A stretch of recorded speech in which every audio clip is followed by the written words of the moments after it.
Good evening, ladies and gentlemen. If we could get the proceedings underway, thank you very much. Welcome to this meeting of the Overview and Scrutiny Committee. I hope we don't get all snowed in this evening, but if we do, I'm sure Everton will provide hot chocolate and toast for us to keep us going. Well, you know, it's all we can afford nowadays. But thank you all for coming on such a lovely evening. I'm Councillor Wingfield. I'm the chair of the committee. But before we start the meeting, I've just got a few housekeeping announcements to make. There are no planned fire alarm tests this evening. If you hear the fire alarm, please leave by the nearest fire exit and make your way to the agreed assembly point, which is at the St John's Churchyard off Druid Street. Council security staff will be available to direct you. The public toilets are located off the main reception area. Please switch off your mobile phones to silent whilst in the meeting. This meeting is being live streamed to the Southwark Council's YouTube channel, and a recording of the meeting will also be viewable on YouTube once the meeting has concluded. May I remind members to raise your hand if you wish to speak, and please wait until I've given you permission to speak before contributing. Members of the public are welcome to record, screenshot, or tweet the public proceedings of the meeting. A copy of the Council's protocol for reporting and filming is available on the Southwark's website, along with everything else. Without further ado, we'll get on with the agenda. Item 1 is the apologies. I have received apologies from Jonathan Clay, one of the educational cooperative members. I've also received apologies for, is it lateness for Councillor Von Visa? Okay, thank you. And Councillor Johnson and Councillor Leeming. So hopefully they'll all come at once. I beg your pardon? Oh, and Councillor Newton, sorry, I missed that one. Are there any, where's right at the moment? Are there any other apologies for absence? No? Very much. Okay, so if we can just confirm of those members present who are the voting members here tonight. Obviously, there's myself as the chair. Very timely entrance. Councillor Abacha. Councillor Susan Abacha. Thank you very much. Councillor Brown. Councillor Cassandra Brown, Southwark. Cool. Councillor Chamberlain. Good evening, Councillor Fitzchamberlain from Borough and Bankside. Thank you. Councillor Foster. Sam Foster, Faraday Ward. Thank you. Councillor Newens. Councillor Moggy Newens, Village Ward. Thank you. Councillor Rose. Good evening, everybody. I'm Councillor Catherine Rose, Dulwich Wood Ward. Thank you. And finally, but by no means least, Councillor Seaton. Thank you, Councillor Martin Seaton, North Ward and a committee member. Thank you. Okay, let's move on to item 2, notification of any items of business which the chair deems urgent. You would have had the supplemental agendas circulated to you. Supplemental agenda number 1 has a report on item 8, the judgment made by the regulator of social housing on Southwark's role as a social landlord, and also item 10, the work programme. On supplemental agenda number 2 is item 6, the consort estate, major works, the charges to leaseholders. In supplemental number 3, there's appendix 1 of item 6. And supplemental number 4 is item 7, Canada Estate and Devon Mansions, major works. And finally, item number 5, policy and resources strategy. Good evening. I just checked if all members have received the supplemental agendas. Yeah, good. Thank you. Councillor Chamberlain. Thanks, Chair. I just wanted to highlight that it's really disappointing to have got the supplemental agenda for like 24 hours before this meeting is due to start. And I don't think that's giving us sufficient time to be able to scrutinise this. And if it wasn't for the fact that I know that members of the affected estates are here tonight and want to speak, I would suggest that we didn't take this item. But I think out of courtesy, we should listen to them. But can we just put on record how unacceptable it is to be getting reports, 24 hours before this committee? Because it's not showing respect or giving us the ability to do our jobs. Yes, thank you. You're not the first member that's raised that with me, to be honest. I mean, you know, if we're supposed to give serious deliberations to all the items which are on the agenda this evening, then really members need to receive them in good time. And by that, I don't mean the day before or on the day. Because if we're going to do our duty as scrutineers for the public, then we need to ensure that we have that information in good time. Personally, I would think that a week before the committee is the least possible time that we need to consider such items. I mean, I know there may be other information that may come to light within the course of that week, but that's why we have supplemental agendas.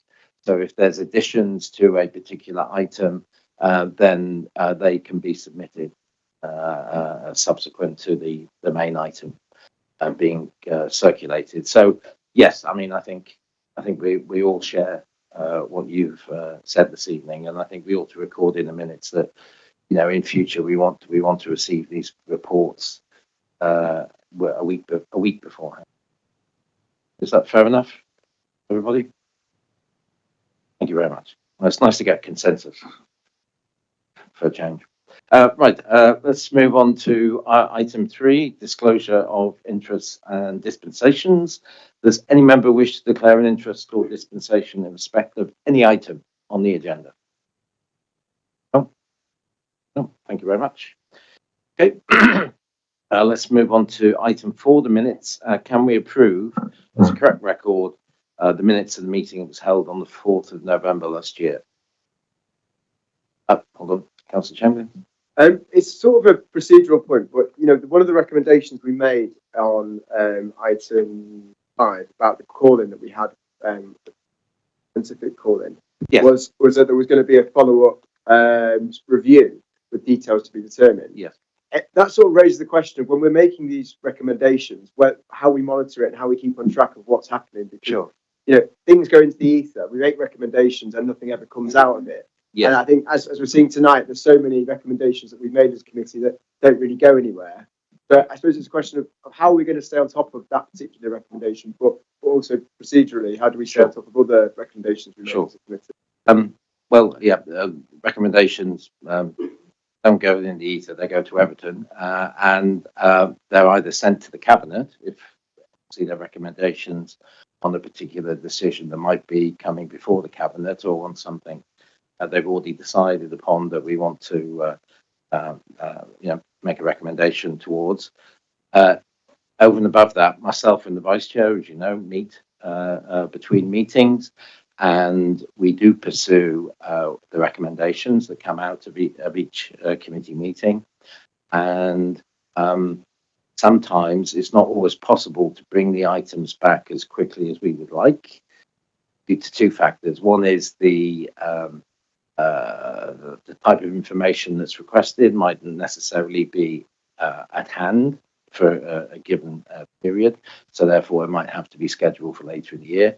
The second reason is obviously the availability, pardon me, of both cabinet members and chief officers, because if we want them to report back on particular stations, then obviously we need them to be present in order to do that. And again, I don't want to preempt a later discussion, or not necessarily this evening, but later in the year perhaps. But part and parcel of the scrutiny improvement review was to try and sort of nail down, if you like, procedures whereby not only we get timely reports, as you mentioned earlier, but also that we get the relevant cabinet members here and the chief officers within the calendar dates that were advertised at the beginning of the municipal year. Yes, because every member is circulated with a copy of that, irrespective of what their position is, and therefore they ought to make time in their diaries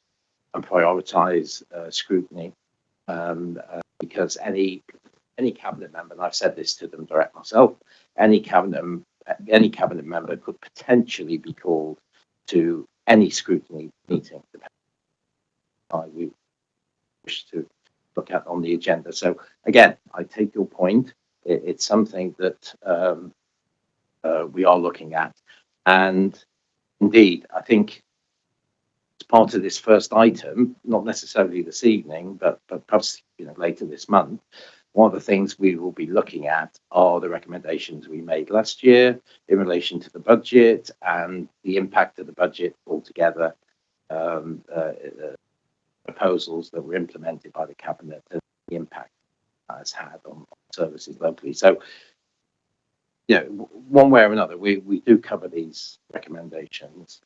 Might necessarily come back in the way that you want or time that you want to do that. So I hope members will bear with me. Sorry for the long explanation, but I have to share my woes and troubles and tribulations as a chair of OSC with somebody from time to time. Okay, so if we could move, the minutes are agreed? Thank you. If we move on to item 5, Policy and Resources Strategy 2025 to 6. This is the budget scrutiny scene setting. And for this item, we have obviously Councillor Stephanie Cryan as the relevant cabinet member for Equalities, Democracy and Finance. And also we welcome Tim Jones as the Director of Corporate Finance, who will be providing us with an update on the budget-related issues in preparation for a more detailed scrutiny later in the month on January the 20th. So if you'd like to introduce the item, I'd be quite happy. Thank you, Chair, and Happy New Year to everybody as well. Can I just first start by absolutely giving my apologies about latency report. The reason being is that I was extremely ill. I was taken to hospital with breathing problems and then was diagnosed with testing positive for flu. I've been I didn't have my laptop with me. I stayed at my mum's for a while. But it's a long story. But basically, I wasn't in a position to be able to see the papers, to be able to sign them off prior to that. They would have been sent had I not been ill around it. So I just want to give apologies, and I absolutely understand the need. I'm the same. When I have to have papers, I like to have them at least 7 days in advance. So just apologies, but there were sort of extenuating circumstances in respect of this one, but I wasn't in a position to be able to sign anything off until my recovery on that. So I'm really sorry. We hope you're fully recovered. Thank you. So I think we came to, so in terms of the item in front of you all, we came to ask, I think it's beginning of December now, wasn't it? And went through where we thought we would be in terms of the policy strategy of the settlement. That settlement we were expecting the week before Christmas, and that was received. I think we were expecting it. It came down to 8 days earlier than we had. Tim has got a presentation which sets out the details of that settlement around that, and some of the sort of the key changes around it. I think the government at the moment have been quite keen to say that they want less ring-fence funding, that they want to give councils more flexibility about how they spend it. It's right and proper. We as local authorities, not just Southwark, local authorities across country, know our residents, know where priorities are, and to have that flexibility around that is really good. I think, as I said in December during the autumn statement, the Chancellor in her autumn statement had mentioned there would be more funding in terms of homelessness services and prevention, that there would be some other additional funding for some of the pressures that we've seen on that. And I think Tim's going to go through that in the presentation as well. And there was a much welcome commitment to a multi-year settlement from next year, looking at potentially in next December getting a 2-year settlement. And also in a meeting that I went on, a webinar I went on with with Jim McMahon, the Minister for Local Government, there was a real expression to say that we would get that those settlement details a lot earlier than we have in the past, and acknowledge the fact that this year it sort of forwarded with the previous year's timetable because of when the general election was, and there wasn't time to be able to think that through and work it through. So I think there's encouraging signs in terms of future funding, but we'll get more certainty around multi-year settlements around that. But for this year, we've got the 1-year settlement. However, as OSC know, we have set a 3-year budget. We did that last year. So as I say, where Southwark goes, the government follow in terms of multi-year. So we've already done our multi-year budget around that. And so we'd already baked in and looked at where we thought we would be at this time this year with a 1-year settlement around that as well. So we sort of planned in advance for Southwark as well. And I think having that multi-year settlement, when we talk about it probably this time next year, that will give us more certainty going forward for sort of multi-year budgets that we can set in the future as well. But I'll hand over to Tim, who's done some really good work in sort of interpreting the vast amounts of spreadsheets that we get down from the central government, where you have to then find your local authority and work through all the columns and details. And he's made that into something that absolutely makes sense. So I'm going to hand over to Tim. Thank you very much. So we bring this presentation every year. Obviously, it's slightly different every year with different numbers in it, but crudely the purpose of this is to give you the context and information within which to set the session that we will have later this month. But really just to give you the big picture stuff, so that when we have the session at the end of the month, you know what's going on in the wider scene, really. So if this works, come on, work. Yes, it is good. So agenda won't be a particularly long presentation. We've got 4 sections here. So a little bit of a look at the current approach that we're taking, which looks at both the 3-year approach, but also how we're performing against that 3-year approach so far. Some information about the process to date. Summary of the December Cabinet paper, just the key points there. And then finally, an update on the key information that came out of the provisional finance settlement at the end of December.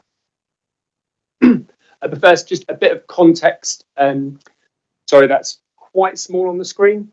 But what we're really looking at here is just showing Southwark's core spending power, cash versus real terms changes. So core spending power is a description that government use to group together a series of grants.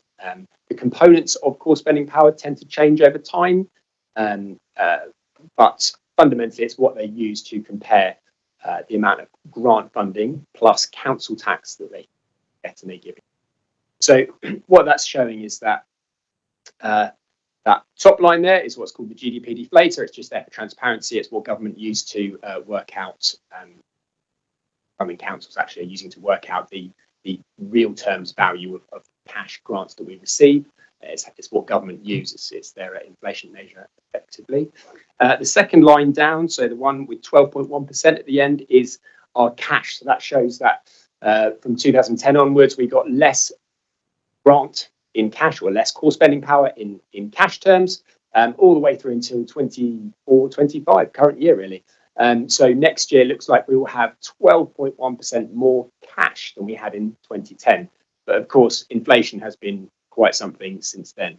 So the third line down, which is I think green, shows 23.2% reduction in real terms core spending power, so a significant reduction in our spending power. And then that tagline at the bottom really there, just explaining the final line on that chart, which shows that core spending power per head as a result of both those reductions, real terms reductions in grant funding and the increases in population, mean that the core spending power, the money we've got available to spend per head of population in real terms has decreased by 30%. So our spending power per person is 30% lower than it was in 2010. So yes, it's good news, we're getting more cash, but that cash doesn't have the same spending power that it did have back in 2010. Next slide, really just showing a little bit more detail, far too much detail to fit on the screen clearly, but the key things here on the right hand side, so council tax up as a share of total core spending power. So that bottom blue chunk on the chart there, you can see back in 2010, council tax probably made up about 22% of our funding, 22% of what government describes core spending power. Next year, we're expecting that to make up over let's say 36%. So you can see we're more reliant now on council tax by quite some way than we were back in 2010. The next bullet point explains their settlement funding assessment, which is effectively our guaranteed revenue support grants and business rates, is down from 77%, which is that big orange chunk on the far left-hand side, in 2010 to just 40% now. So that's largely our unring-fenced grants. So unring-fenced grants have gone from 70% back in 2010 to something like 40% next year. So we've seen a decrease in our unring-fenced grant, the flexibility that we have. We've seen an increase in our reliance on council tax, and then finally our ring-fenced funding is all those extra little blobs that start to appear, blue in 2012, I think, and then increasing numbers of coloured blobs, which are all the different ring-fence grants that have been added into the equation over the years. So core spending power as a description has changed from really just those two things in 2010, your settlement funding assessment, your business rates and your unring-fenced grant and your council tax, to now that final column, which is, I don't know how many that is actually, but it's the number of lines written next to the chart. So it's probably something like 20 odd items, I would think, that make up our core spending power. And that really just reflects the number of ring-fence grants that we have. And then the final bullet point there, or final two bullet points, penultimate one, 17% of our core spending power is now ring-fenced, compared with none of it back in 2010. And our unring-fenced funding, so that the stuff that we've got flexibility around, which is largely the stuff that we can spend on things other than social care, is still £27 million less in cash terms than it was in 2010. So you can imagine in real terms that's very significantly less spending power to spend on things like leisure, libraries, and all the other stuff that we don't have ring-fenced funding for. So that's just the context that we're operating in.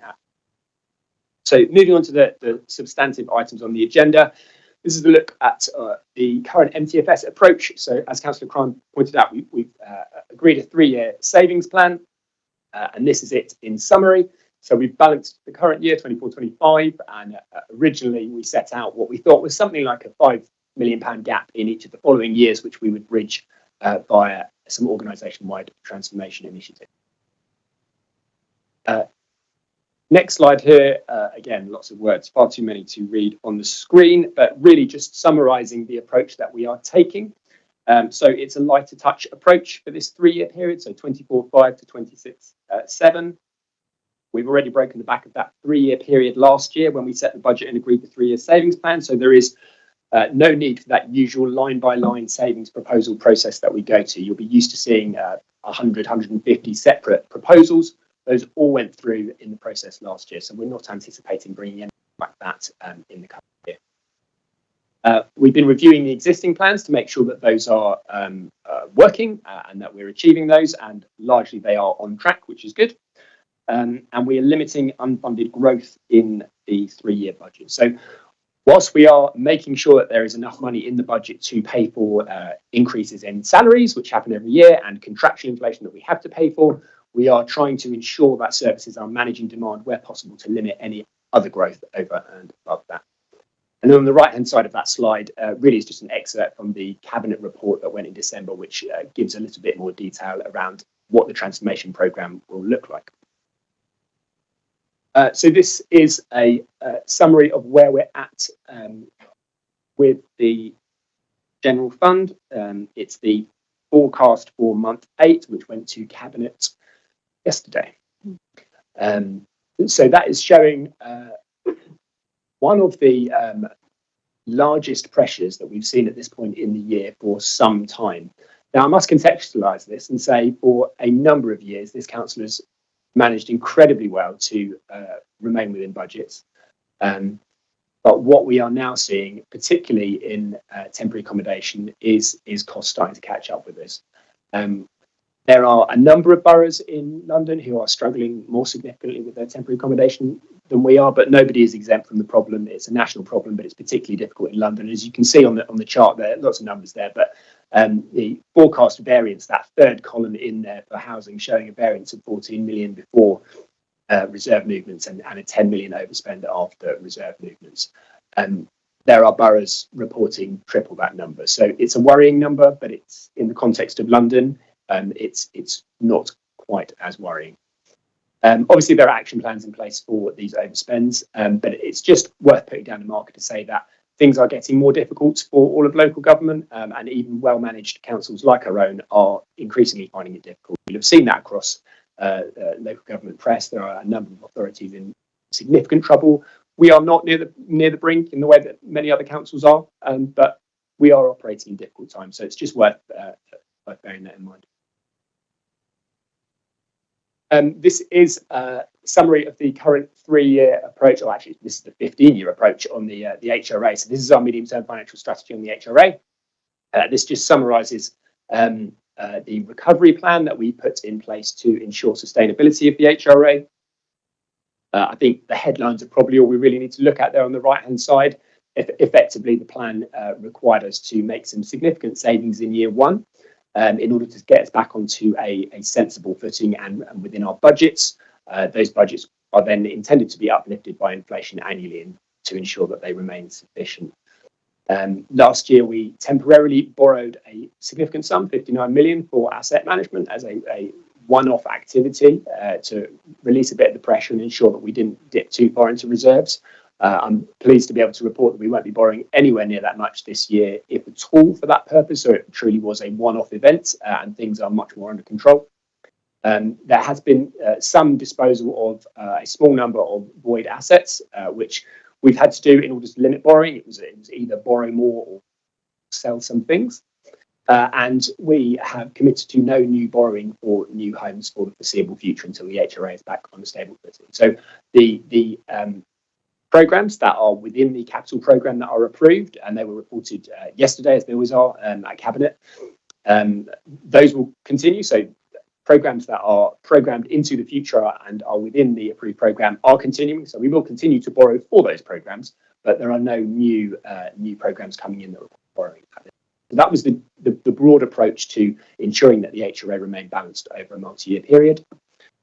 In terms of progress with that, reasonable progress. It was always going to be challenging to achieve the 6% saving in a single year on the HRA. We had an initial target of about £19.3 million. I'm not sure if that's on the screen, but the initial target was about £19.3 million. We're not going to achieve that in the current year. The forecast that we reported yesterday is about £8 million overspent. However, that does mean we are achieving savings to the tune of about £10 or £11 million.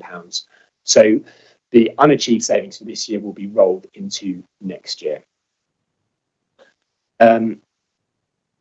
Process to date on this slide, we are in January now, so we're nearly at the end of this process, but this is really just to give you a look back over where we've been.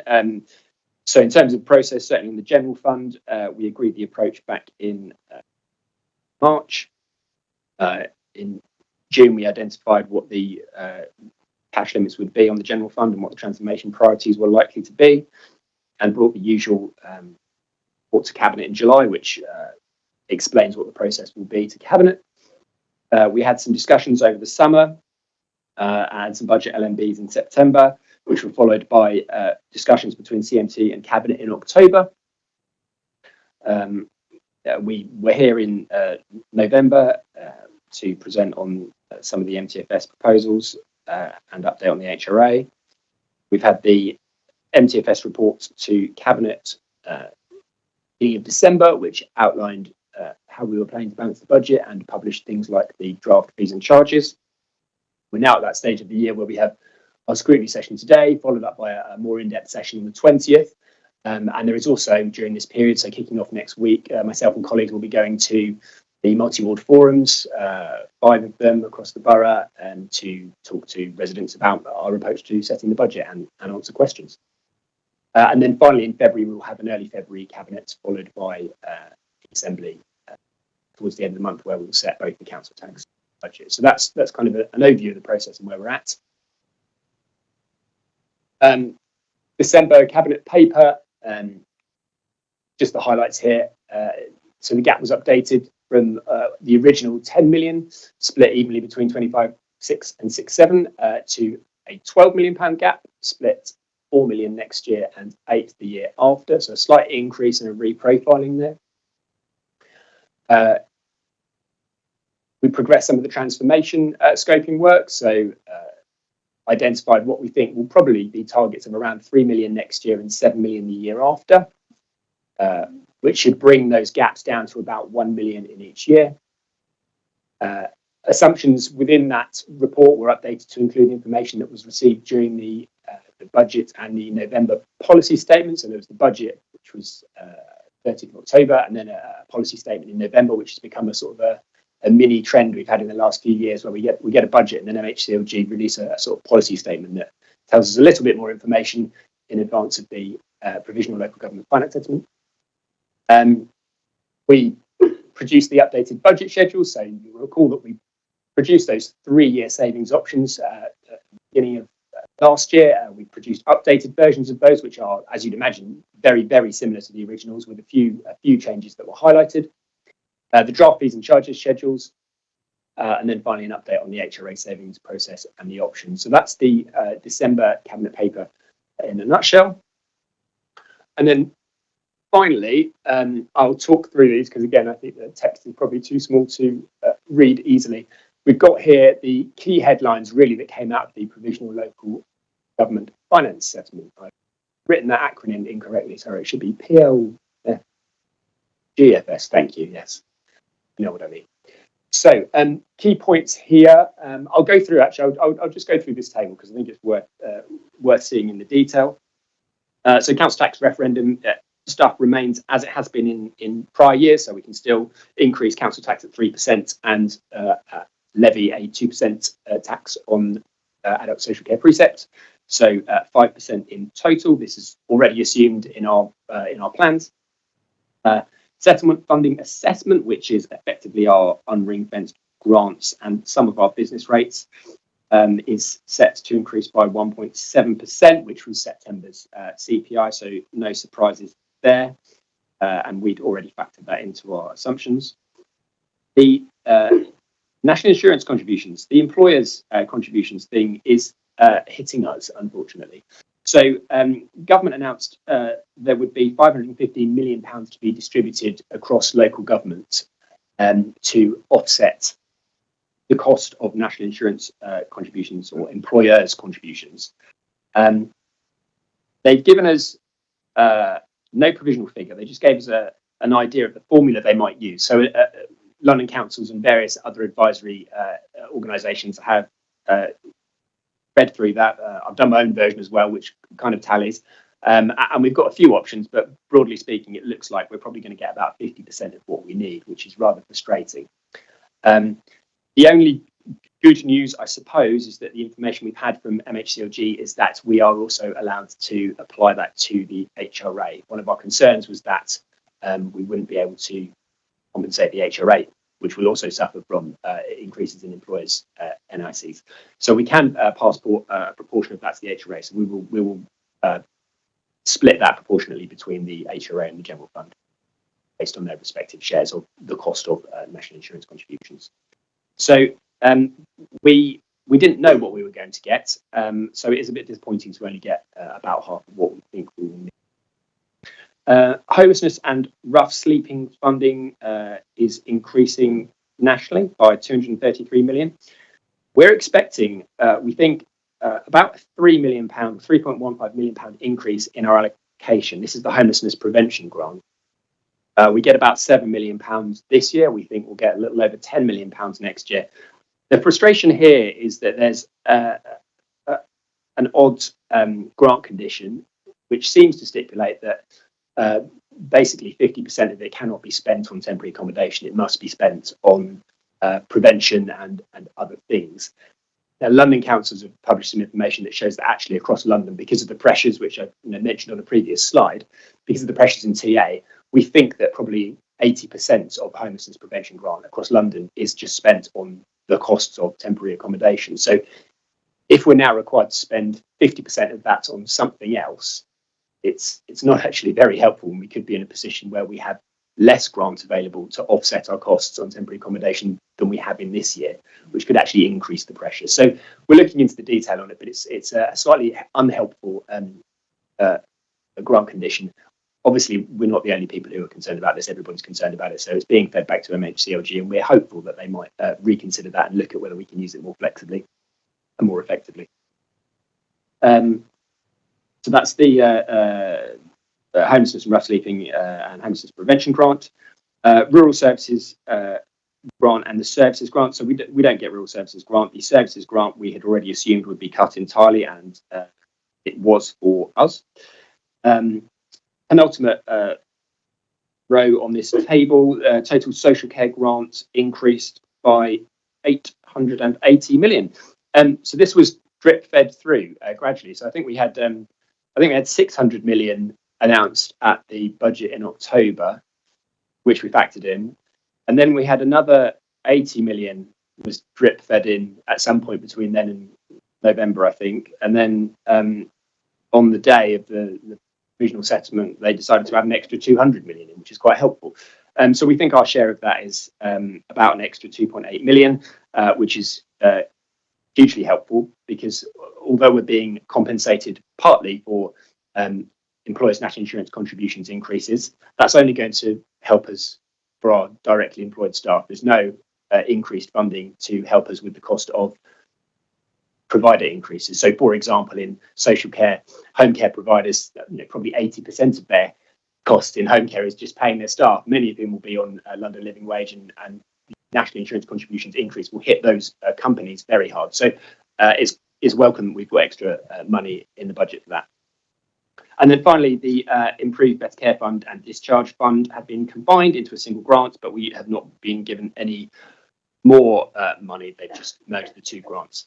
So overall, it was as expected, I suppose. A nice surprise on social care grant to have a little bit extra there to help with the offset the NIC pressures, some frustration around temporary accommodation, but overall as expected. Finally, we do welcome the suggestion that we might be getting more certainty around a multi-year settlement in the future. However, it does come with risk. In that the other thing that we keep hearing now is that Labour are quite keen on doing something we've been asking for a very long time, which is reviewing how local government is being financed and how the pot given to local government is distributed across councils. It is a good thing overall. However, there is risk there for us around business rates. We are very good at collecting business rates. We've invested hugely in regeneration in the borough, and that has yielded significant sums of money, which have protected this council from having to make cuts that other councils have had to make. So we have benefited, and our residents have benefited hugely from the increase in business rates as part of the business rate retention scheme. However, when that scheme is reset as part of a review of local government financing, we do expect, as one of the big winners at this point, to be knocked down a few pegs. So there is a risk there that we will end up losing some grant funding as a result of any rebalancing of local government financing. So we welcome the certainty that a multi-year settlement would bring, but there is some caution to be had there. And of course, as you'd expect, we have set aside reserves to deal with that eventuality when it happens in order to try and smooth it. Happy to take any questions. Sure there will be. Thank you very much. Before I just open it up to other members, can I just check something? I know my maths isn't the best in the world, but on I think it's this one, but first some context. The percentages you've got there that adds up to 93%. I just wondered what the other 7% was.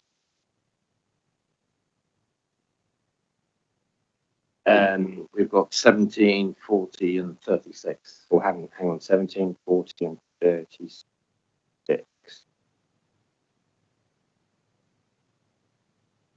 Oh, what have I missed out? Have I missed something out? I may have missed something else. So it's 36 council tax. Could be a pot of gold. There could be, who knows? Can I review these not under the glare of the spotlight and get back to you? Is that all right? Thank you. But also, obviously, we're coming back for scrutiny today, so we can come back on. No, I thought I'd get in first before some other eagle-eyed member. So I've got Councillor Seaton next. Just a quick question in relation to social care and national insurance. I'm aware of at least a number of local organisations who have contract with local authorities, not this one, so happened, who are very concerned that the national insurance contribution they are finding extremely difficult to maintain viability. And what I wonder is there a risk for us? And if there's a risk, can you quantify potential risk to this council? I think there is always risk. I think it's mitigated by the requirement for adult social care to undertake what's called their annual price review. So they go through a process every year, which involves speaking with providers to understand the pressures that they're experiencing and the level of inflation that they would like to see in their rates. That doesn't mean they always get what they would like to see, but it means that there is a sensible dialogue between us as a council and the providers around what the realistic changes in costs are in the market, so that we can try and ensure that we budget enough to make sure that we can pay our providers a sensible rate that reflects the true market conditions. So I know that process has happened this year, and I know that we have worked with social care to establish what budget they think they need to cover that inflation, and that is budgeted for currently in our assumptions. So providers will always, fail across the country under any circumstance, but we have done everything we can do to ensure that we've provided enough within our budget to make sure we can give providers what is reasonable to match their rising costs.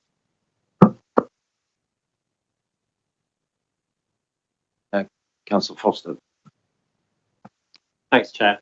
It's a very general question, but just based on the slide, it was a very helpful presentation, by the way. So it was very good.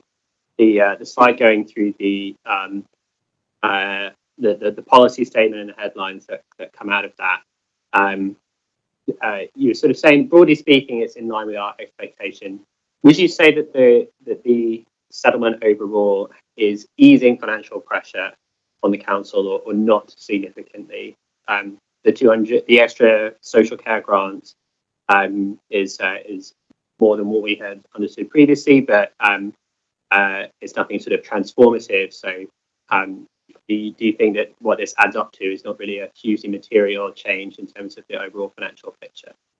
Yeah, and the reason being that it sort of came in roughly where we thought we had projected for the 3-year budget. So the budget we've set has already been sort of factored in on where we felt right. So we've not had to start to look at a lot around changing it in any way around that. Obviously, we would always like more money if we can, but I think the fact that we have sort of, Tim and his team have really modelled this over the years, and we absolutely get where we need to be around that.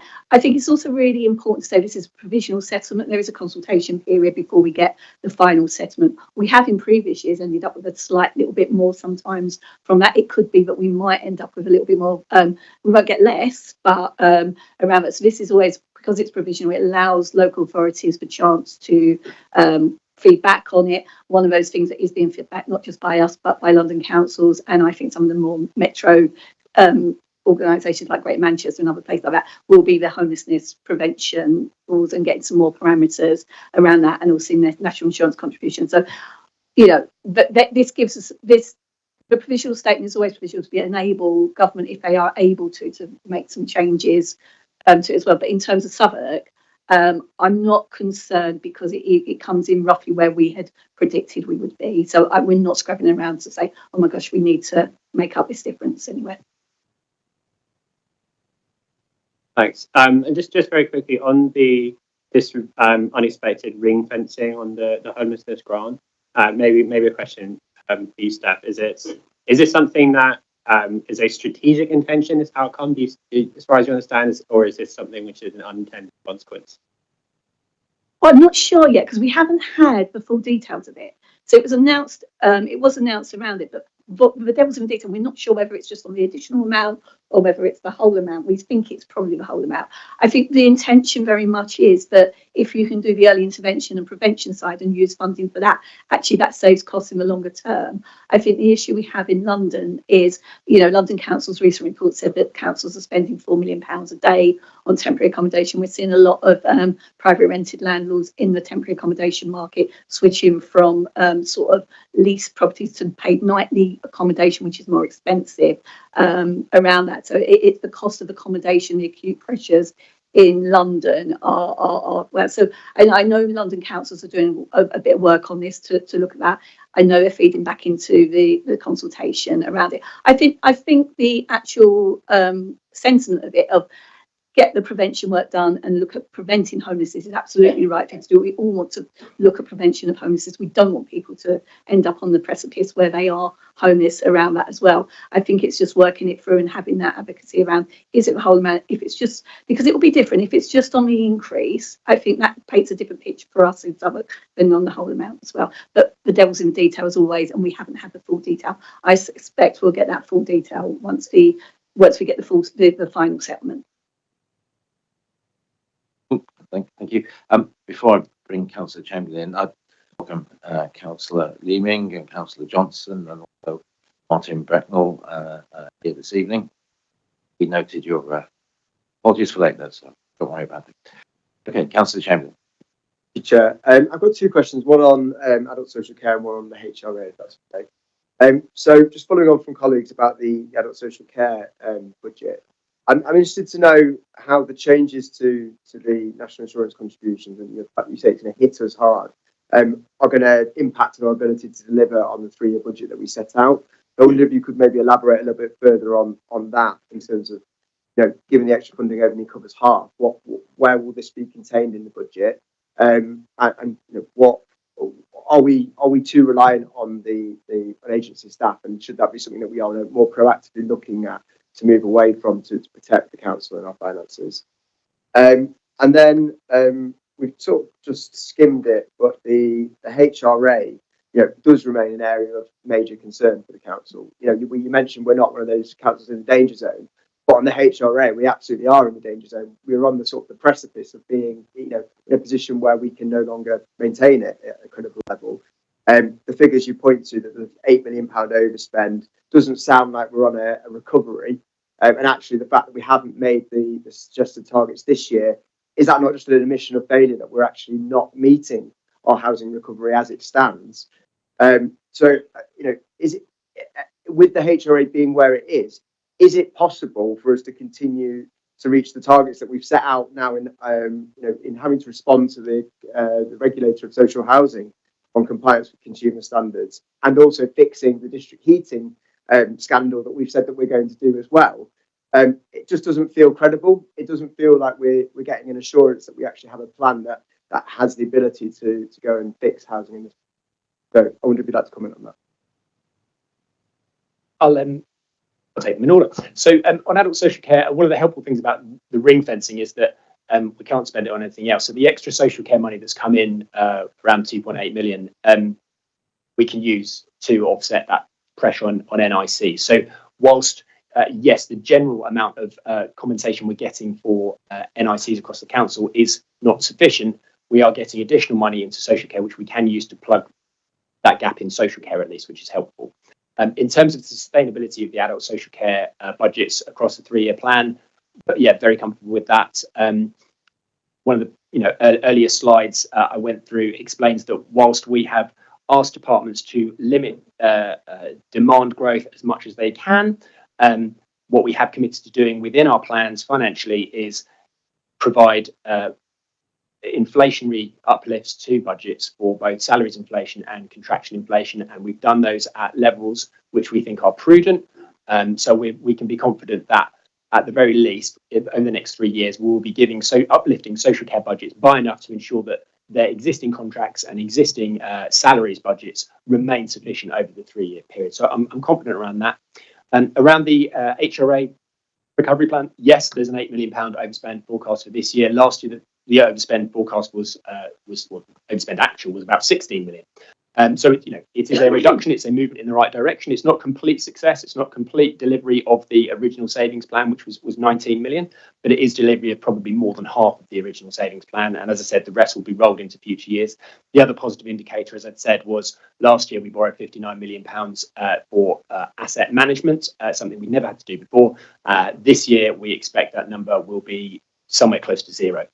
So, improvement there as well. So significant improvements have been made. We're not quite there yet, but the improvements that we've seen over the past year certainly give us confidence that we're on the right track. It's absolutely going in the right direction and at reasonable pace.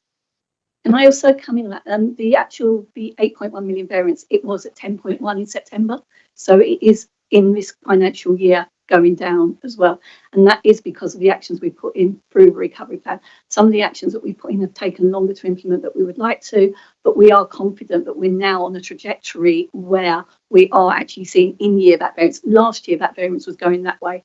This year, it's going that way. And that is because of the prudence that we've put in within that recovery plan. And we are confident that rolling the rest of it over to next year, we should be able to see that trajectory go down even more around it. It is a tough thing, and it isn't just related to Southwark, as you know. It is something that all councils have asked. So I think that having the certainty in the financial settlement around rent setting and having that commitment for 5 years at CPI plus 1%. It's a bit unfortunate CPI is only at 1%. It's lowest ever in September this year, last year when it was setting, but having that certainty of CPI plus 1% for the next 5 years after, 4 years of rent reduction and a rent cap where we weren't compensated for, does give us again certainty around that planning as well. We know that there'll be a growth within that, with the income coming in as well, which we didn't have before.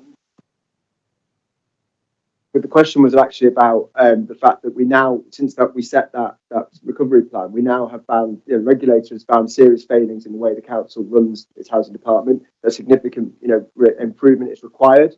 That requires increased investment and funding, and we haven't budgeted for that. The HRA is even in even more pressure than it was when we set the HRA recovery. We also now have things like the heating scandal that's been exposed.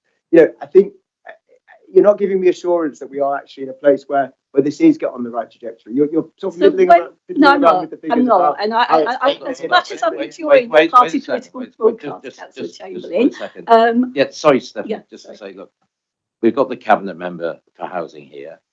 We'll talk about those issues when she comes up. So yes, we'll just concentrate on the financial aspect of it. So I think when you look at the recovery plan, we had putting money into asset management. We hadn't specified what that was. It was to put money into asset management to be able to make sure that we are covering the things within asset management that we needed to. We did £59 million worth of borrowing last year. We are selling some higher end voids, which are sort of just uneconomical to keep on the books, but also to do up to help support that as well. The fact that we are maybe not being having to borrow or are going to borrow significantly less this year does show that plan is working. The fact that we have got money now to do those things that you've actually said, or some of those things that you said around that as well.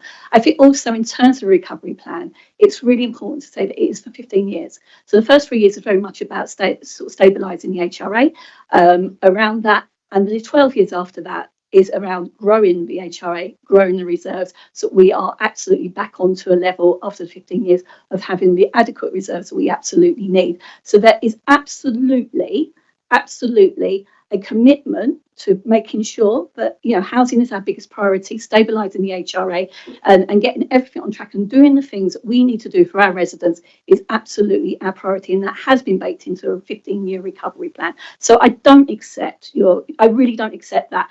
I am speaking here from a finance perspective, and from a finance perspective, I think that we have a recovery plan that will enable us to deliver what we need to deliver in the stages we need to deliver it in.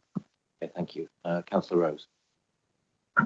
Thank you, Chair. I've got some points around process that may relate back to previous comments and questions from colleagues. So you set out that we had set a 3-year budget as a council last year, and you indicate in the MTFS approach brackets GF the key messages around that.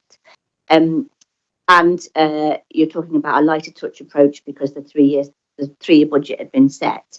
And then you indicate that the scope for scrutiny analysis should be focused on review of existing plans and really the limiting of unfunded growth. One key component is the HRA and the temporary accommodation bit, and we've already discussions about HRA. But a critical point around that is organisational wide transformation projects. And you set out again on that slide within the December Cabinet report the approach to that. So bearing that in mind, I'm just curious to understand in terms of a scrutiny in a day process, what it is that we can do, or what that scrutiny process can generate in terms of our ability to look at that key source of transformation and its bearing on the budget that we set for the next 2 years and reaching those targets. So I'm quite interested to understand your thoughts on that. And actually, when you look at the programme to date, given that we're not going line by line on an annual budget process, we're now looking at a much lighter touch and a review of lots of things that have already been settled. Do you think the process set out in slide 2 is still appropriate? Because we've got a consultation process that's concentrated in October and November, and those are when things are marked to come back to OSC.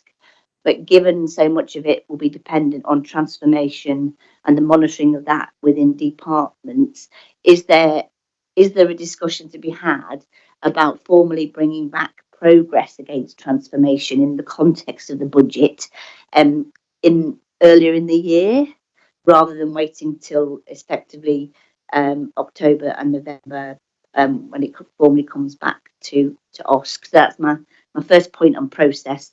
And then related to that is we've got consultation events happening next week, beginning the 30th.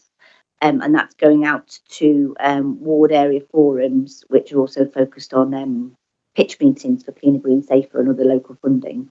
I just wondered how that engagement will be fed back to us here at OSC and how it would be reflected in the final report and the budget that goes to Assembly in February. I'll start on that. So in terms of transformation, I know it all looks and sounds a bit vague. On the scrutiny of the day, you'll have more of an in-depth look around that. So absolutely, this committee will have a look at that. I think what's really important, just to give some sort of points around that, it's not a sort of each department, so it's held centrally, and it comes out of really some of the recommendations from the corporate peer review. As well, one of those recommendations is looking at holding things centrally. We've never actually, as a council, I think, looked at the corporate savings we can make in the detail that we can make them. We've always looked at departmental and gone to each department saying, can you find savings and efficiencies of X amount or income generation that can offset that? But there is a lot that we do within the council centrally where actually savings are a byproduct of it. So transformation isn't there to deliver savings, but savings will be a byproduct of that transformation piece within it. We will be doing a lot more about it on the scrutiny in a day around that, so that you get that information and you get adequate opportunity to scrutinise it, which is absolutely right and proper within that. In terms of when it comes back, I mean, I will always come to OSC for whatever OSC asked me to come to. I think that really sits with this committee to determine your work streams and whatever. I will always come when I'm asked to, which, as you all know, because you are probably fed up seeing me sometimes so on it. But so I'm absolutely, whenever you want us to look at that as a committee, we will always bring that there as well on it. So there is those processes there as well. On that as well. And sorry, Catherine, I forgot your second thing. What else are you hoping for us to achieve on a scrutiny in the day, given that much of it has already been set? Yeah, I think it's more about that, more of that understanding and that questioning around those in-year pressures that we've seen around that, talking a bit more about the HRA, because, absolutely, Councillor James is absolutely right. It is a budget on its own, but it is something where we have recovery on there as well. Looking around transformation, obviously giving a bit more input around what you've spoken today around how that really looks in terms of council tax and the MTFS, and also a little bit about our capital programme and sort of how we align that to Southwark 2030 as well. So I think there are things that we can really can be scrutinised, and some recommendations that we would welcome at the recommendation meeting from scrutiny around that as well. I think we've not in the past, what we haven't done in the past, which I think is really valuable, is actually looking at in-year pressures and sort of things like that. We've never really done that to the extent because we've always gone for a one-year budget. With spreadsheets, doing a 3-year budget actually allows that around it. The other thing I'm going to offer up to you guys as Oscar later in the year is we did agree, and I think it was one of the recommendations from this committee last year, that in terms of the impact of the budget, given we're doing a 3-year budget, that this summer we were doing impact on year one in terms of impact, equality impact needs analysis. Had a really good meeting with the Forum for Equality and Human Rights about that and their role that they can play in helping shape and support that as well. So we're going to start that process in the summer once, because we're still, when we come here, we're still in the current financial year, so we won't have seen the full impact. So we have made that commitment to review it after that as well. And I'm more than happy to bring that to this committee as well. And it was just how the public engagement on the budget process will be fed into the report. Yeah. Again, we will feed that into, we can do a report on that for us, but we'll also incorporate that within the council assembly papers as we have done in the past. Just on Catherine's point, When's the final multi-ward forum meeting? Do you know the date? It's my one. It's the 30th. The others are all next week, but the North West East one is on the 30th of January, which is after us. But you would have had, and also I think in terms of the timing, it would be a late and urgent item because the last one is on Thursday for the Monday as well. We can give a verbal update if that helps. Yeah, that'd be useful. Yeah. Okay. Oh, sorry, Richard.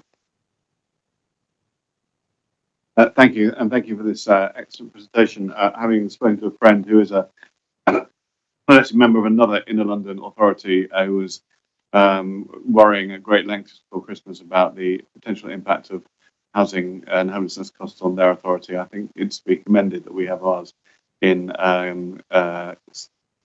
improving. My friend was concerned that Section 114 might not be far away for them, which is deeply worrying. But another general question, there have been news reports this week about how the cost of borrowing has risen sharply, and that's curtailing central government's ability to spend. Does that cost of borrowing impact us, and might it impact on any of the our ability to go back to government and seek further cash settlements? And I also looking at what I found to work with the graph. It's going to sleep, so I can't see in front of me. But on page 4, the context, how our grants have changed since 2010 to 2011 from being nearly all in our discretionary spend to nearly all to a significant impact of ring fence, perhaps 15%. Is that something that we should be going back to government and especially in terms of the conversations around devolution, looking for more ability to control our own spending rather, because it assumes to me that applying for and spending and being constrained by all these mini pots must be something which incurs a cash overhead on us as well. Thank you, Councillor. I'll start with the bar chart, and I'll start by saying I've worked out the maths. It does add up. What's not included in the maths here is that there are some other grants like new homes bonus which aren't included within RSG, etc. So the highlights on the right hand side, which you've added up, are just highlights and are not the complete picture. To the ring fencing question. Yes, everybody is lobbying for a decrease in ring fencing. Every time we get a consultation on this sort of thing, we say, please, can you de-ring fence the grants, whether it be on the general fund or on the HRA in terms of how we're able to spend grants, right to buy money, capital receipts, etc. All of that we're constantly lobbying to and then on the and on the cost of borrowing, yes, I mean, today, I think records have been broken today. I don't think borrowing for the government has been as high as this since 1998. That obviously will impact on people's mortgages and credit card bills, etc. But for us, it impacts directly on our Public Works Loans Board borrowing. We borrow from the government largely for our new homes programme. And back in December 2021, we were borrowing at something like 1.5%. And now, if I were to take a loan out today, it would cost us something like 6%. So it really does have an impact on us, and certainly on the cost of the borrowing to fund. I just wanted to come in on the ring fence. I think there is an acknowledgement in MHCLG and especially around the Minister for Local Government that they want to try and unring fence things as much as possible and also reduce the bids for small pots of money that come up for different projects around it. Again, that's going to take time to work through. It's going to take time to unravel around it. But I know there is a long-term commitment to effectively do that because you're right, you know, the more flexibility we have, we are better able to respond to our residents' needs. But it is something, as Tim said, not just us, but many councils are actually asking. Yeah, we've got Councillor Chamberlain. It's sort of following up on this full day of scrutiny. Last year, if you remember, the Equalities and Human Rights panel raised serious concerns and they couldn't endorse the budget because of the impact it would have. Having seen the equalities impact assessments that they got in very short time to be able to assess it. And actually a number of those concerns were weighted to the second year of the 3-year budget. So I just want to get an assurance that we're going to get those equality impact assessments provided to the panel and to OSC in good time so that actually we can make sure that we have the ability to scrutinise and actually understand better the impact of the budget. The other thing, just in terms of that one day budget, is we suggested again last year that it'd be good to see the budget changes presented in the context of the whole budget, you know, and actually there are changes that would be helpful to sort of be presented in that way when we have the scrutiny if that's possible. And sorry, the other thing that we do raise every year is about the climate impact assessment of it. And every year we get very, very warm, sort of warm response to that. Actually, this is council that cares about the climate emergency. Last year we had one side of A4. Clearly this budget does have climate implications, and I think the fact that we're not maybe being more proactive about using the budget to be, climate activists is also maybe damning in itself, if that's okay.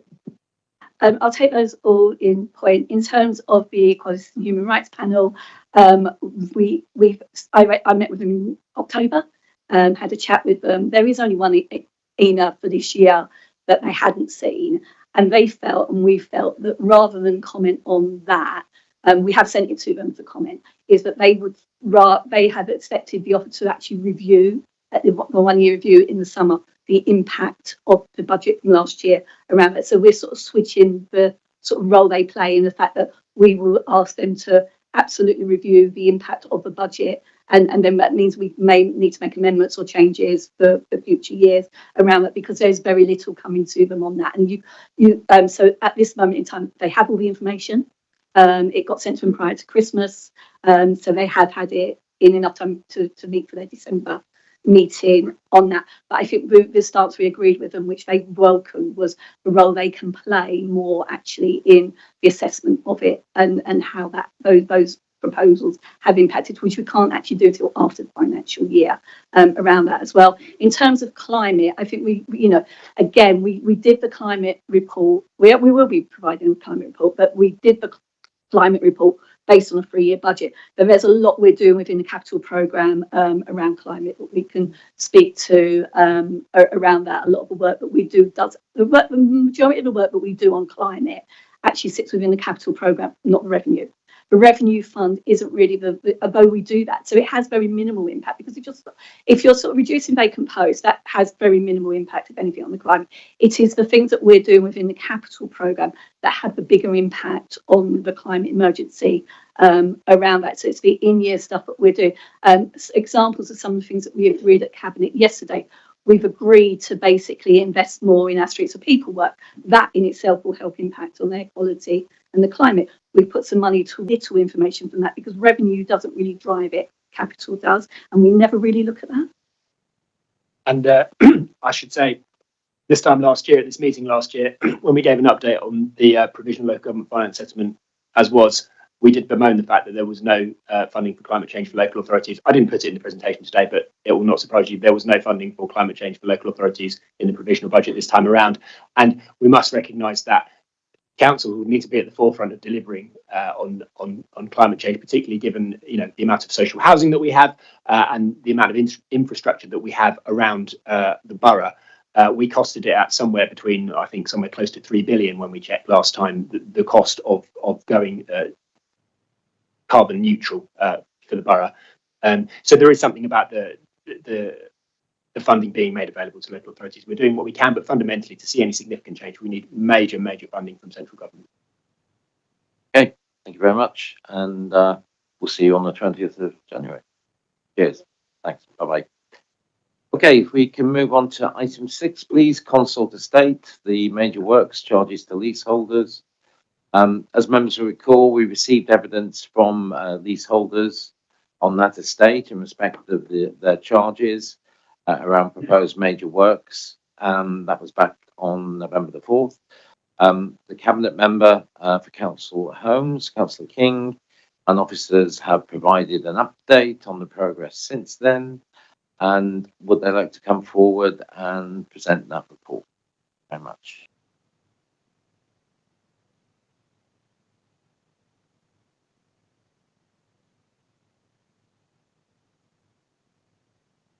I was going to kick off, just say a few words and then hand to Saeed to pick me through the report. I think the first thing I was keen to say is I'm conscious the committee made a number of clear recommendations on that night in terms of what you wanted to see coming forward following hearing that very powerful contributions from residents of the Consult Estate. I'm also very conscious of Councillor Chamberlain's comment made at the beginning of the meeting about there being a process that you are confident on in terms of how those recommendations are dealt with.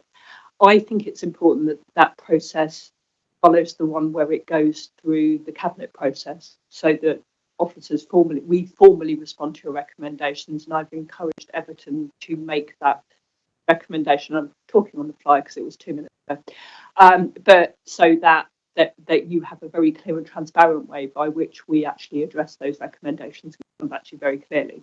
At this stage, the update that we're focusing on the concept update is very much focused on the progress that has been being done on the ground with residents in terms of looking at the contract and detail.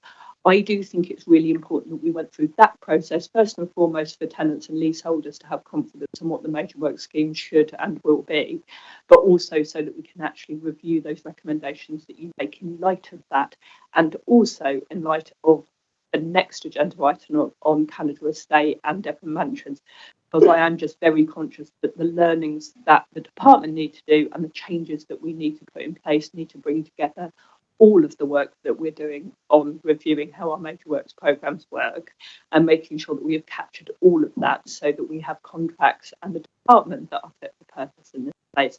So I'm going to hand over at this point to Steve to take us through the report. Good evening, all. I've got a bad cold, so excuse my voice, please. I take it everyone's read the report. What I was going to do was summarize and then take questions.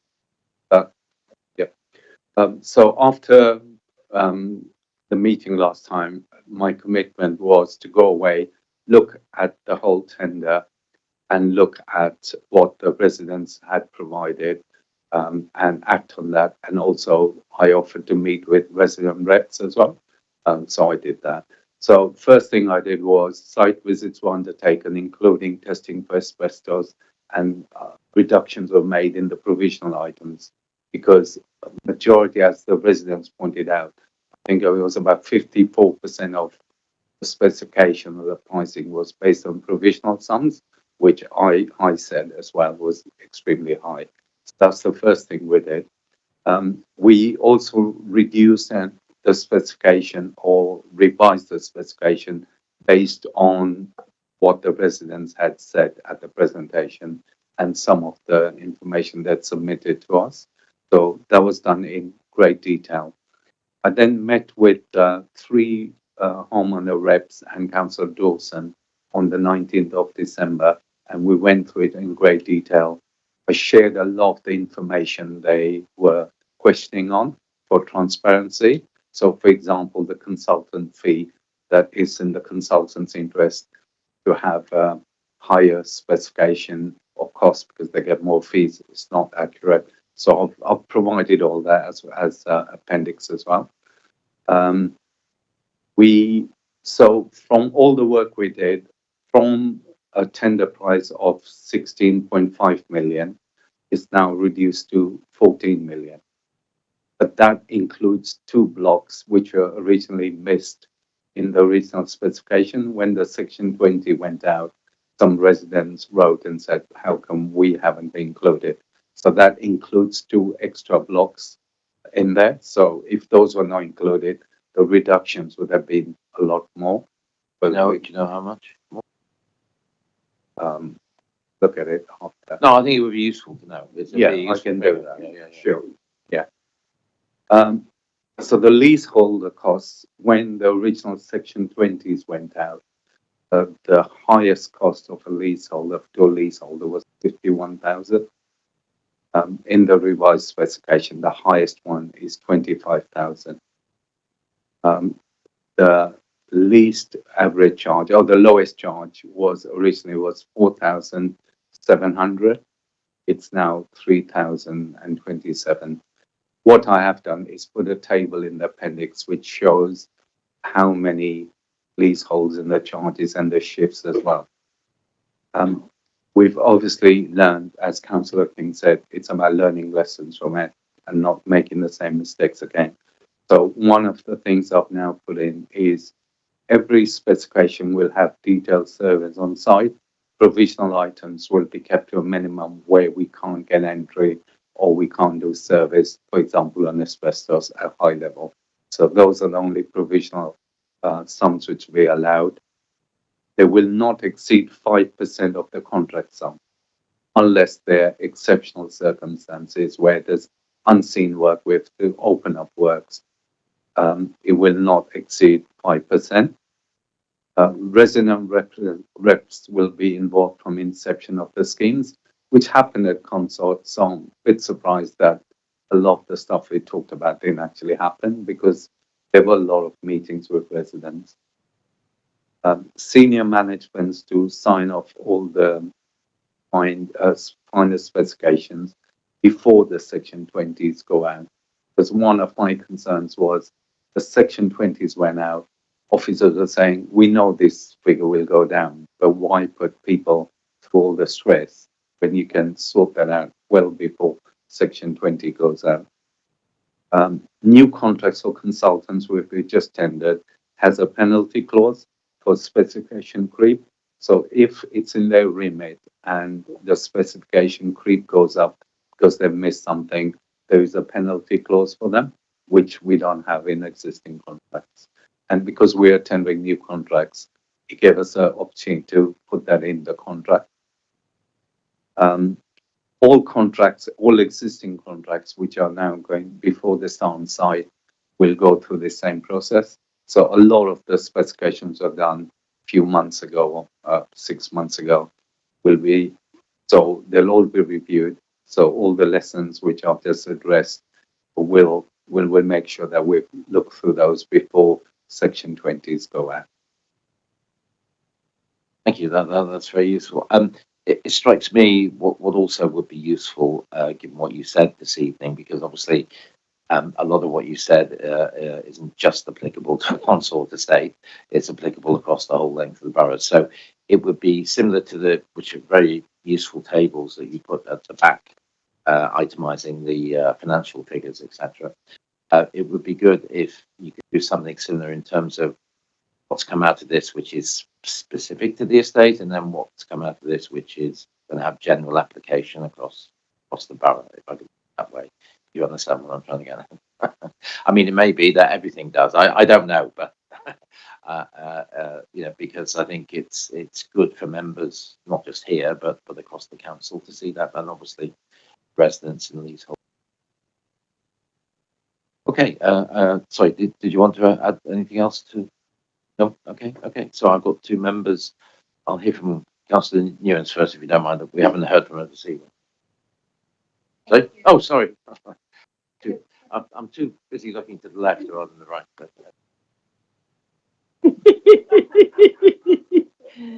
Thank you, Chair, and thank you for the presentation and the work that's gone into this. I wanted to ask specifically about insulation and asbestos.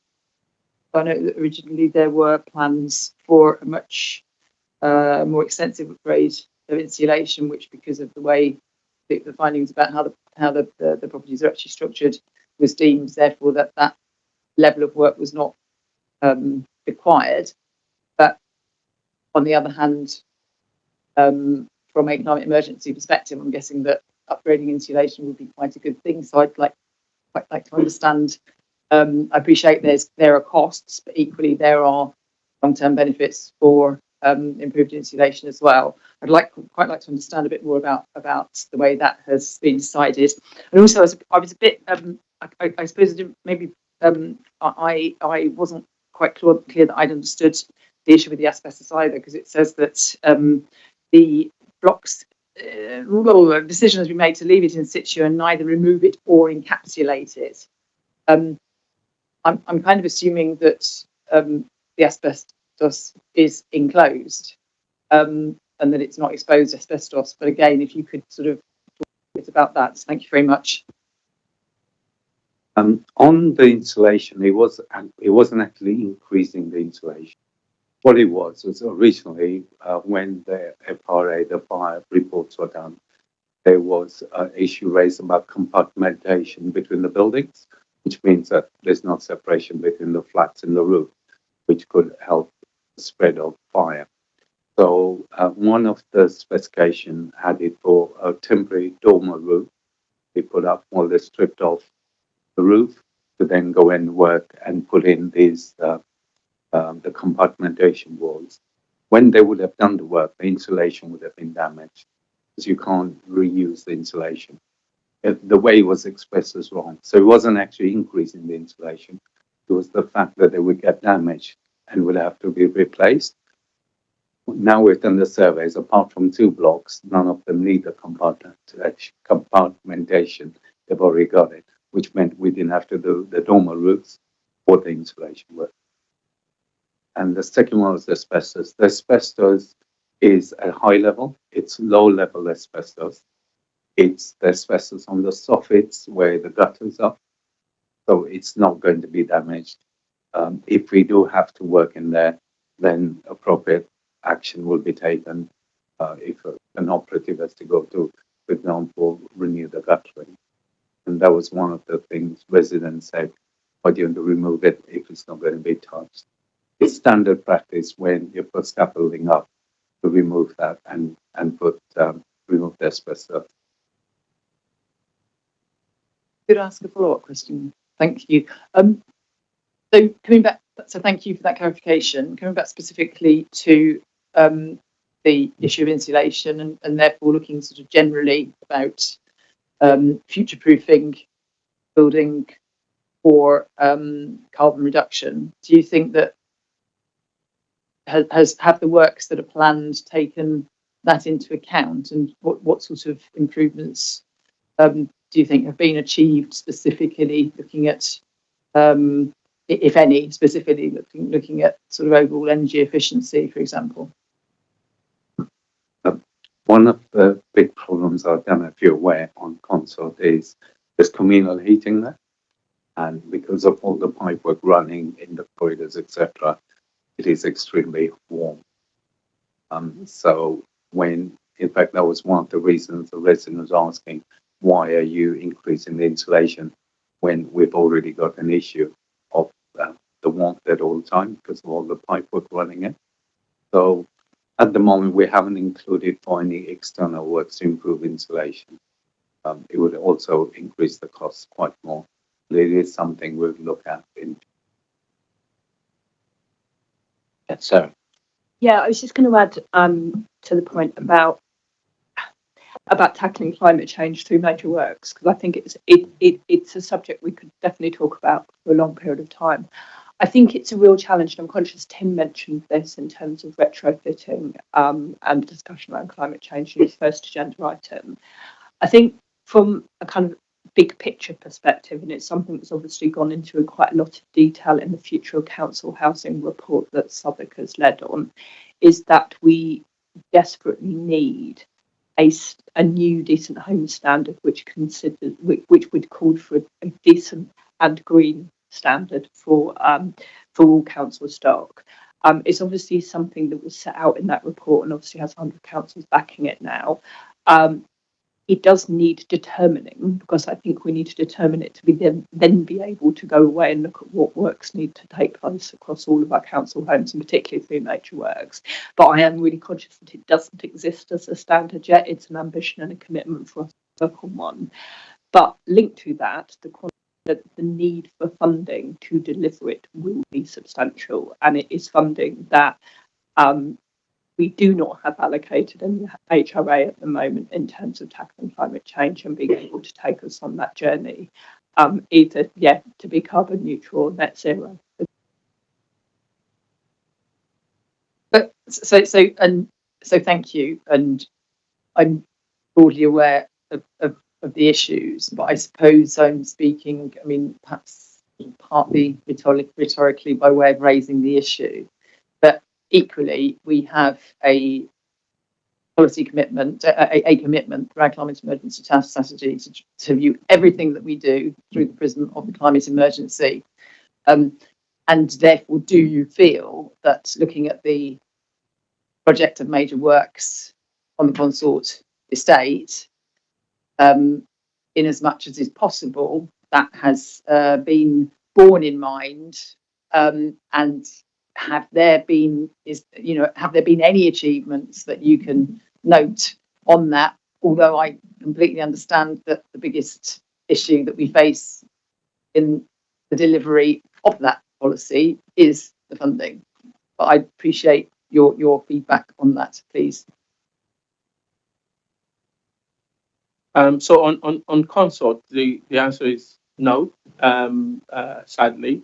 But what I wanted to add to give comfort is, we're procuring a supplier at the moment to start the process of stock condition survey, and that is going to be all of our stock internally and externally inside the dwellings, and the communal areas, both internally and externally, which will give us all of the information we need about retrofitting, in addition to other things.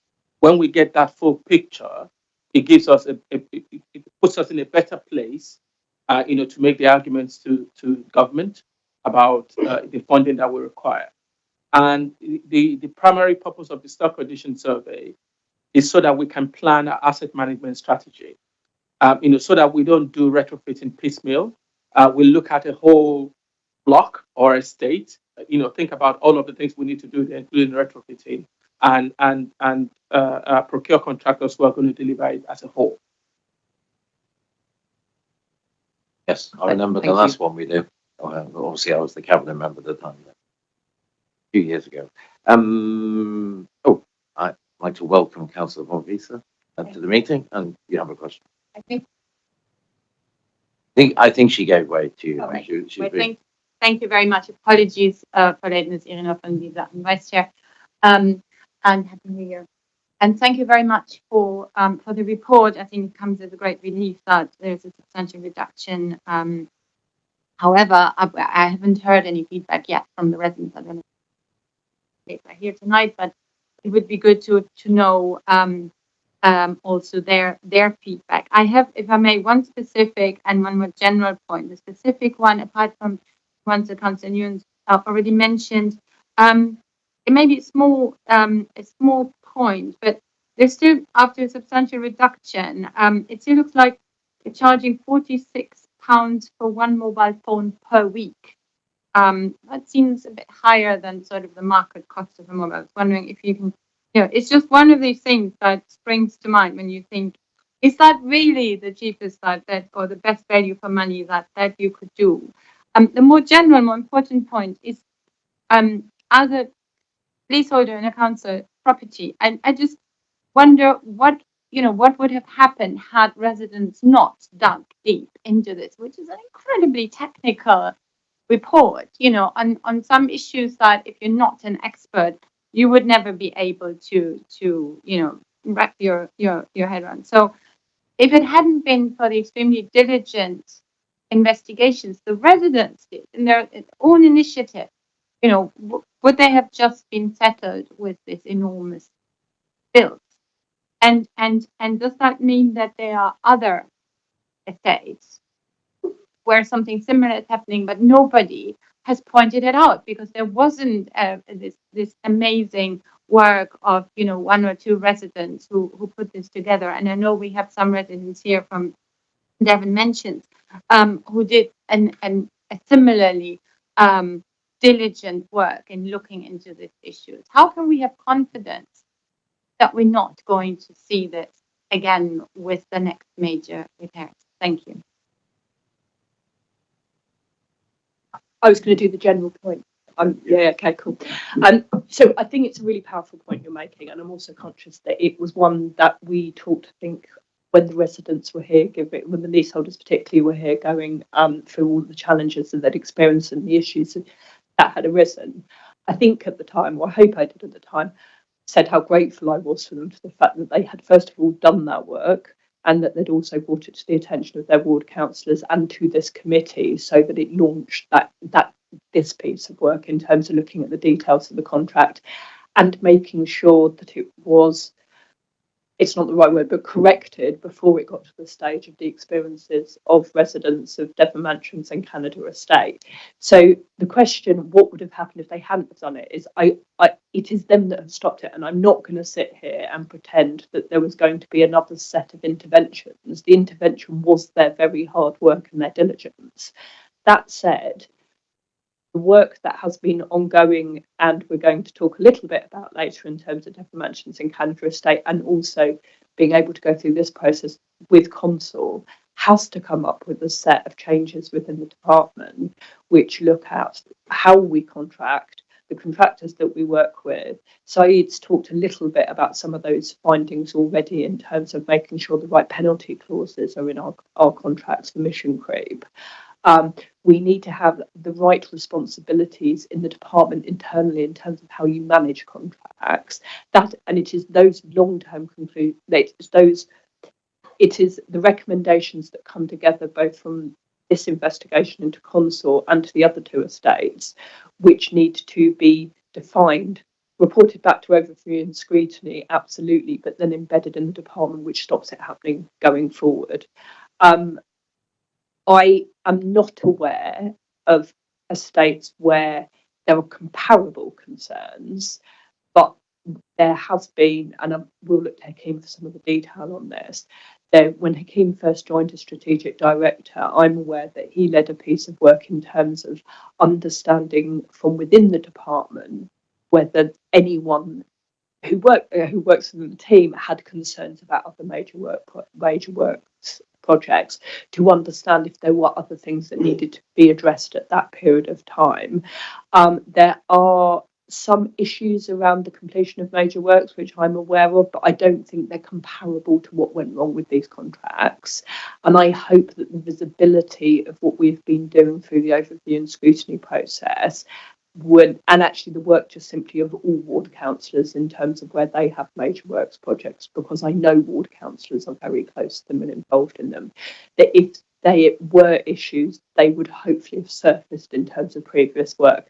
I obviously can't promise that, because I'm conscious that in terms of the past, I need people to be able to raise it with us to have those things investigated. But the outcome of this work, just to conclude, has to be making sure that it doesn't happen again through the processes of contracts and contracts.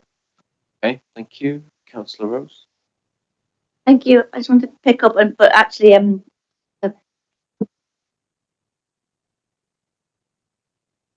Go on. Quite rightly, as you said, the residents pointed a lot of this out. What I want to assure the committee is a lot of the stuff was based on provisional sums. So the provisional sums would have been expended only when specific instructions were issued either by the officer from the council or the consultant working for us. So those provisional sums would have been measured. One of the major things in there, if you remember, what we pointed out was 54% of the specification was provisional, which is totally wrong. It should be less. But just the assurance to you is that would not have been expended without instructions from officers or consultants acting on behalf of the council. Yeah, because that I think is something which is worth pointing out. And sorry, on the other one, because you haven't mentioned, sorry, Chair. The other one was specification creep, where other departments asked major works to add things like door entry systems or heating systems, and then say where the budget was coming from. So that is not going to happen now. The only time an officer will include any other projects is if the head of assets who sits under me has to sign up and say there is a budget for that work. That will not happen in the future. Okay, thank you very much. Yeah, Councillor Rose. just very quickly, I think on the whole committee and to echo Ian's points and comments and everyone else's is to commend the work of the residents and their ward councillor and the session that you conducted. I wasn't here for that, but I read the notes and it was pivotal in the way in which the approach and tone to this whole estate issue and the wider points has been dealt with. And I also would want to acknowledge and be grateful to the intervention of the three of you that are back here today and the step change I think that this is indicating in terms of the approach, and that is very welcome. I think the other point I want to make, without getting into other agenda items later, is that I think it is it is a balancing point to the regulator's report. And I think there's much in the approach and the acknowledgement and this summary report that is the practical manifestation of what the regulator is telling us we need to do.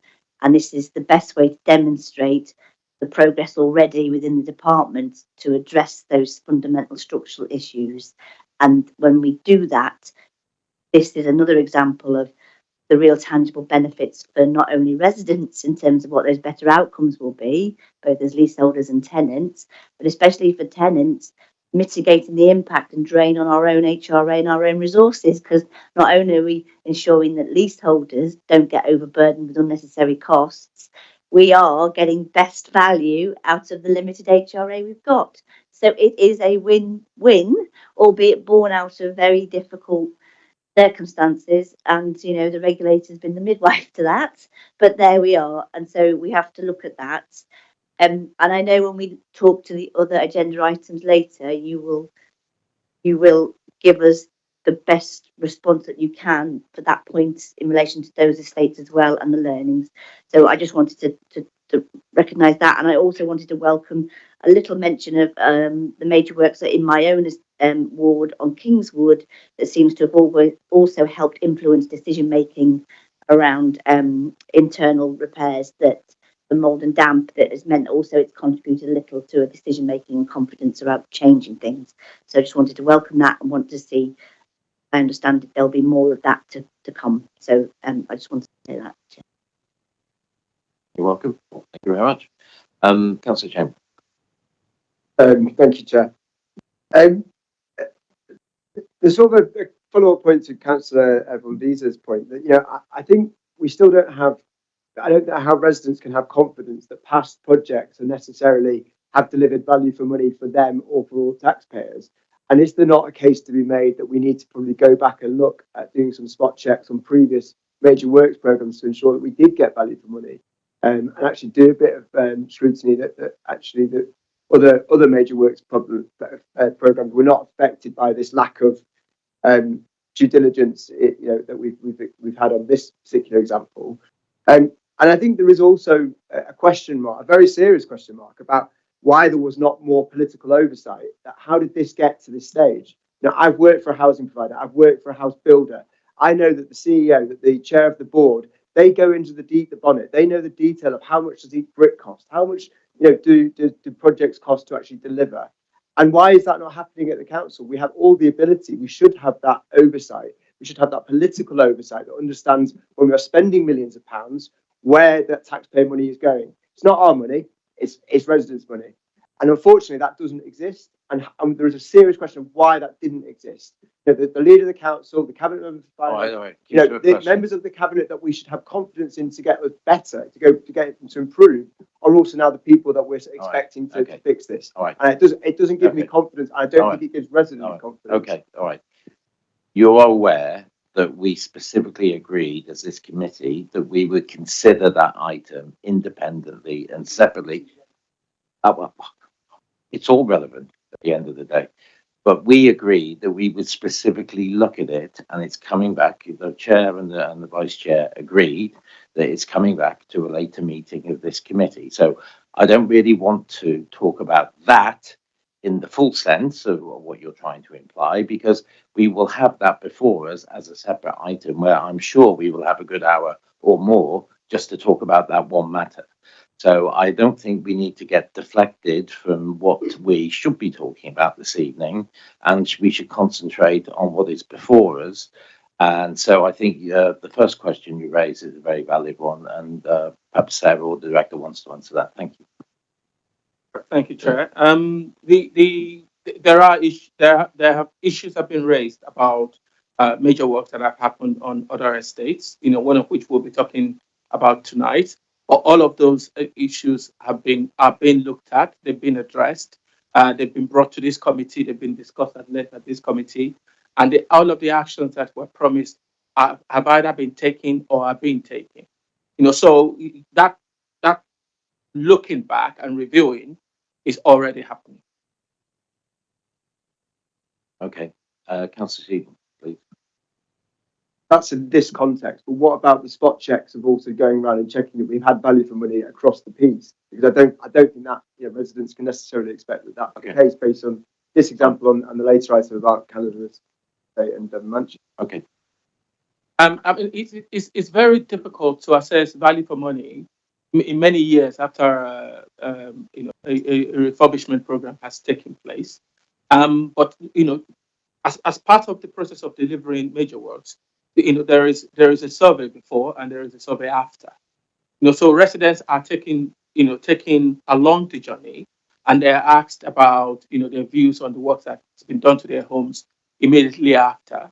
And where issues have been raised, they've been addressed at that point. As far as I know, on the records I have seen, there haven't been any complaints of any sort. Whether it's about value for money or the quality of work or whatever, that have not been addressed. I mean, I think it's one of those things we will come back to be perfectly frank, once we've got through the estates that we're looking at the moment. I'm sure it's something that, just for good governance and good practice, that there might be some sort of... Anyway, but we'll consider that in due course. Councillor Seaton. Thank you, Chair. And I want to thank the team for what is a really useful, excellent report in so many ways. I want to thank you, first of all.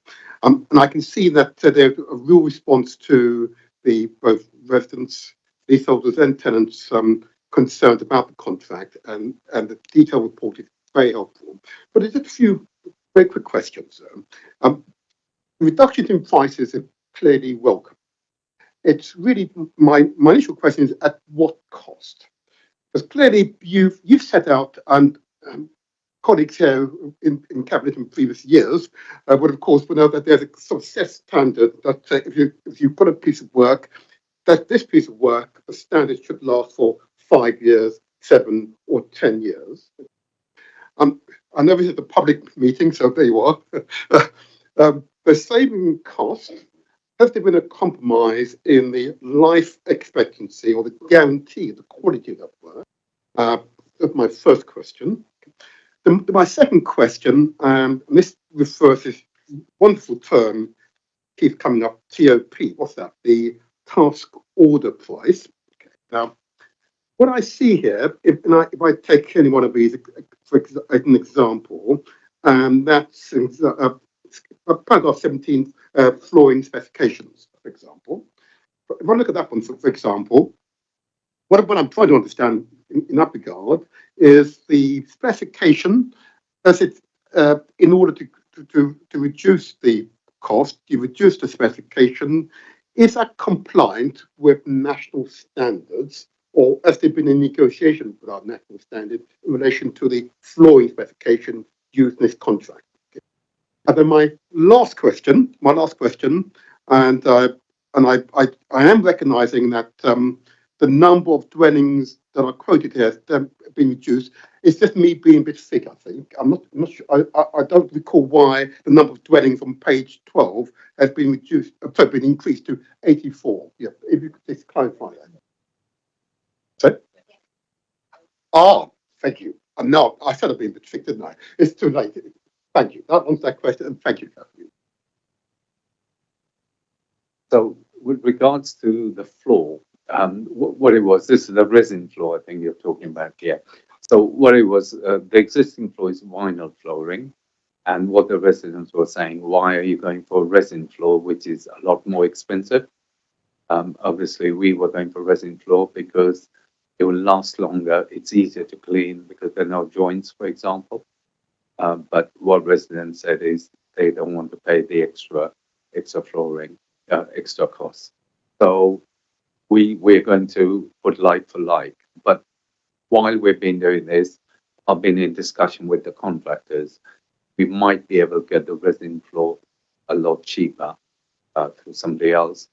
We have to reduce the warranty period. I'm waiting for the details on that.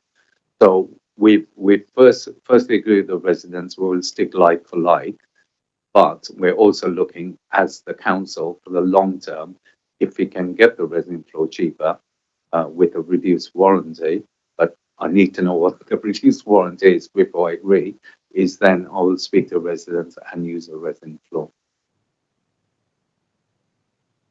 Thank you, and thank you for the response. Again, this paragraph 17 does say that to reduce the cost, the specification for the flooring is now being changed to vinyl flooring to match existing floor. It is still fit for purpose, although should be noted this is likely to require renewal earlier than the resin coating would have been the case now. So that is a suggestion that the specification has been reduced, the quality has been reduced, therefore the lifespan has been reduced. No, that's what I'm getting at. Thank you. If you could clarify. I was just going to come in on the point about specification, and I'm just going to double. I hope I'm answering the right question. Is that the issues, the particular issues around the consort estate major works, partly because when they were process we were in, when it was first brought to scrutiny, there is a contrast with what happened on the mansions in estate because it was much earlier on in the process. Big issue was that the contract has been put together with what I would describe as lots of unknowns priced into it. So the contract, the amount, the Section 20 notice that a leaseholder was facing in general was massive, and which really simplistically, because it was put together based on this thing we're going to do and these other things that we might do, depending when we go down to the estate and have a proper look and work out what's going on. So the work I would describe Saeed has done is gone through in a lot of detail to understand what those unknown, what the knowns are, not what the unknowns are, and then put the contract back together based on what we actually want done, based on the actual condition of the estate. So it's taking out huge amounts of uncertainty in the contract, which also means it's taking lots of uncertainty into the price. So it is reducing the scope of works, but it's reducing the scope of works based on what the estate actually needs, rather than reducing the quality of the works within the scope of works. Does that make sense? Yeah, it makes perfect sense, but it does say this is likely to require renewal earlier. It's that word I'm getting at, and I'm trying to understand what's your internal expectation for works of this nature. Should it last for 5 years, 7 years, 10 years? Let's really be clear. Well, what are we compromising in order to achieve this reduced cost? I think the first thing to say is that what is being installed is replacing what was there. And what was there had lasted many, many years, decades, in fact. You know, so a resin floor may last longer, but we're not talking about, 2 years or 3 years. The vinyl floor is what was originally there, and it's been replaced like for like. So it's not a compromise, and we as a landlord we have to be careful, as part of refurbishment, to upgrade, what was there, because the resin floor is an upgrade. It's not a higher quality; it's just an upgrade of something completely different, and that has to be agreed with the people who live there, in my view.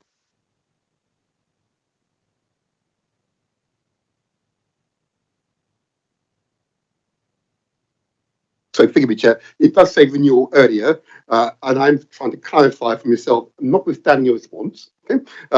It does say renewal earlier, so we've been made aware it's likely to be required to be renewed at an earlier point.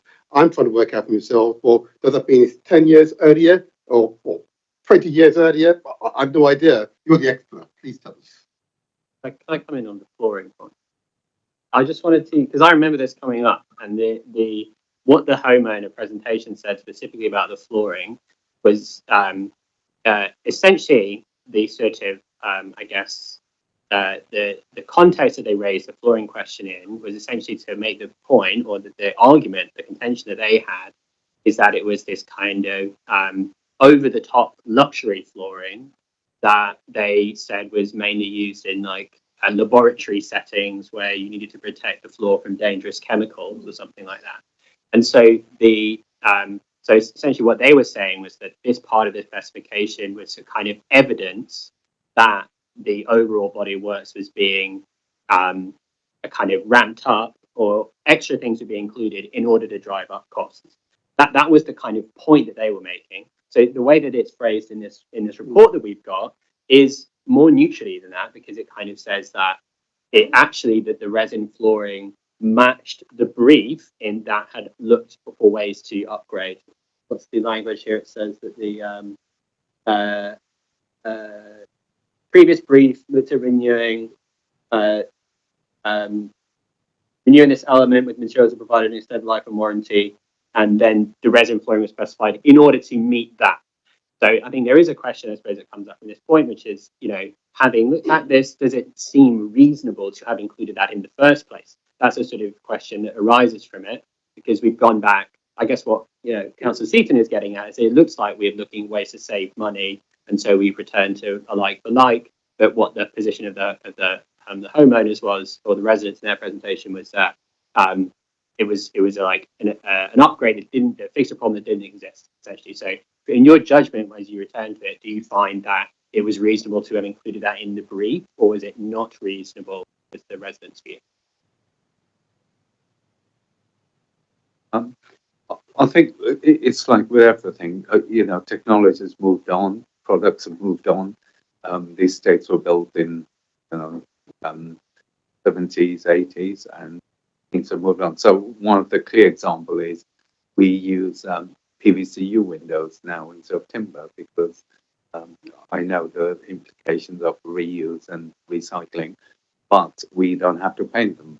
Whereas with timber windows, you'd have to paint them every 5 years. The new type of windows, you get the softwood windows, you have to paint them every 3 years now, because they're rubbish. So it's that sort of thing, isn't it? So what's when I asked the officers who put this together is, why did you go for that? Vinyl flooring does get damaged easily, especially when you're moving furniture, when people are pulling fridges and washing machines when they're moving, it gets torn. So what they were looking was something which would not get damaged easily, because it's in a block of flats, but it's a lot more expensive than vinyl flooring. So that was the difference. But as I said, with the negotiations I'm having with the contractors, we might be able to get a resin floor at almost the same price. If that is the case, that's what I'll be recommending to the resident, that we should go with the resin floor. So specifically in reviewing this item, did you feel at all that there was an issue of oversight within the process that had created this, or that it was approached in the wrong kind of a way? Or is this purely a kind of a question of approaching it in good faith, but with a result that is outside reasonable budgets, or something like that? So from the position of the residents, they saw this as a hard to explain additional cost, which suggested to them that there was something going wrong in how the whole package was put together, or as part of the evidence to suggest that had led to these inflated costs that were then causing problems for them. So do you find that, broadly speaking, it is a reasonable thing to have put in the brief? That's kind of what it sounds like from what you were saying, that you think actually it was a reasonable thing to have included, albeit an expensive option. Yeah, quite right. And one of the things which I pointed out in the report, which I discussed and shared with the residents, and Councillor Dawson was there, was the fact that the consultants don't actually get more money because the specification prices go up. There's a sliding scale, and as the costs go up, the fees actually go down. And I've included a table in there. So that was one of the points. They were joining that together, but it is correct. And that's what I wanted to be very transparent, which is what I said at the last meeting, and I've shared all the details with the residents so they could clearly see the point I was making. Chair, just to add, I think the major issue, in my view, on this particular item is that it was a surprise to residents. When we're building specification for refurbishment in a block of flats, it shouldn't be when we send documents to residents that they realize what specifications we contain. If this had been discussed with them initially, they may have chosen the resin floor because the explanation would have been given. And therefore, when the bills come, they would not have been surprised. So I think that's part of how we're going to work now, so that we don't end up being in this situation going forward. transparency. That sounds like good. Okay, is there any further questions on this report? No? Okay, thank you for coming along and presenting the report. I dare say we'll return to these issues at some point. Now, I'm very conscious we've been going for 2 hours, and I've been reminded by various members, not in this room, but one must, as a chair, must be mindful of other members' well-being, and particularly my own as the chair. So I think we'll have a 5-minute break before we consider the next item. Thank you.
Okay, can we collect ourselves, please? And can we move on to the next item, which is item 7? That's the Canada Estate Devon Mansions Major Works. As you see, the update is on supplemental agenda number 4. Now, let me stress before we get into any discussions on this item, this is an interim update. It's not the full report. If it was, I'm sure we'd have a few questions. So those reports will be coming in due course. And so all of this is arising from the previous deputations that we had and reports that we had at our previous meetings. So I'm going to request Councillor King and the officers to present the update, and then residents that are present, if they wish to make any comments, then we'll take them afterwards. Okay, so Councillor King. Thank you, Chair. I did want to, just at the start, say a couple of words about the lateness of the report, because I do appreciate the comments that were being made about receiving things very late in the day. There, I think, was a bit of confusion, which I'm definitely willing to say I must have been part of, about the timing of this update to the committee. Ideally, we would be here with the full reports from the Task and Finish group and from the independent consultant. Both of those pieces of work would have been complete. They would have had the relevant levels of resident engagement wrapping around them in terms of meetings with residents that the council is organising, but also engagement with tenants and residents associations when they meet separately. The residents would have had the opportunity, particularly the panel of residents that had volunteered their time to make this process work, would have had time to scrutinise both of those reports and be able to sit here and say, ideally, where they agree with them, but also be able to sit here and tell the committee that there are areas where they might disagree with. Unfortunately, the timescales that we were hoping to work to have slipped. I feel like I sit in a lot of meetings and talk about slipped timescales. But on this occasion, while they have slipped, I think it's quite important that they have, so that the work done by Pellings, which is the independent consultant, is as thorough as possible, but also really, really important to give residents the time to go through those 2 reports in detail and challenge them, initially with officers and myself, but then also so that we can then encapsulate their feedback and then come back as a kind of really full review to the committee. Because the timescale slipped, I didn't want to not come to the committee and give you an update, so I had suggested we gave you a verbal report on this agenda item to this meeting. Then I thought that's what we were doing. Then it was requested that we wrote something in a written report for you, which was done very quickly by Paul.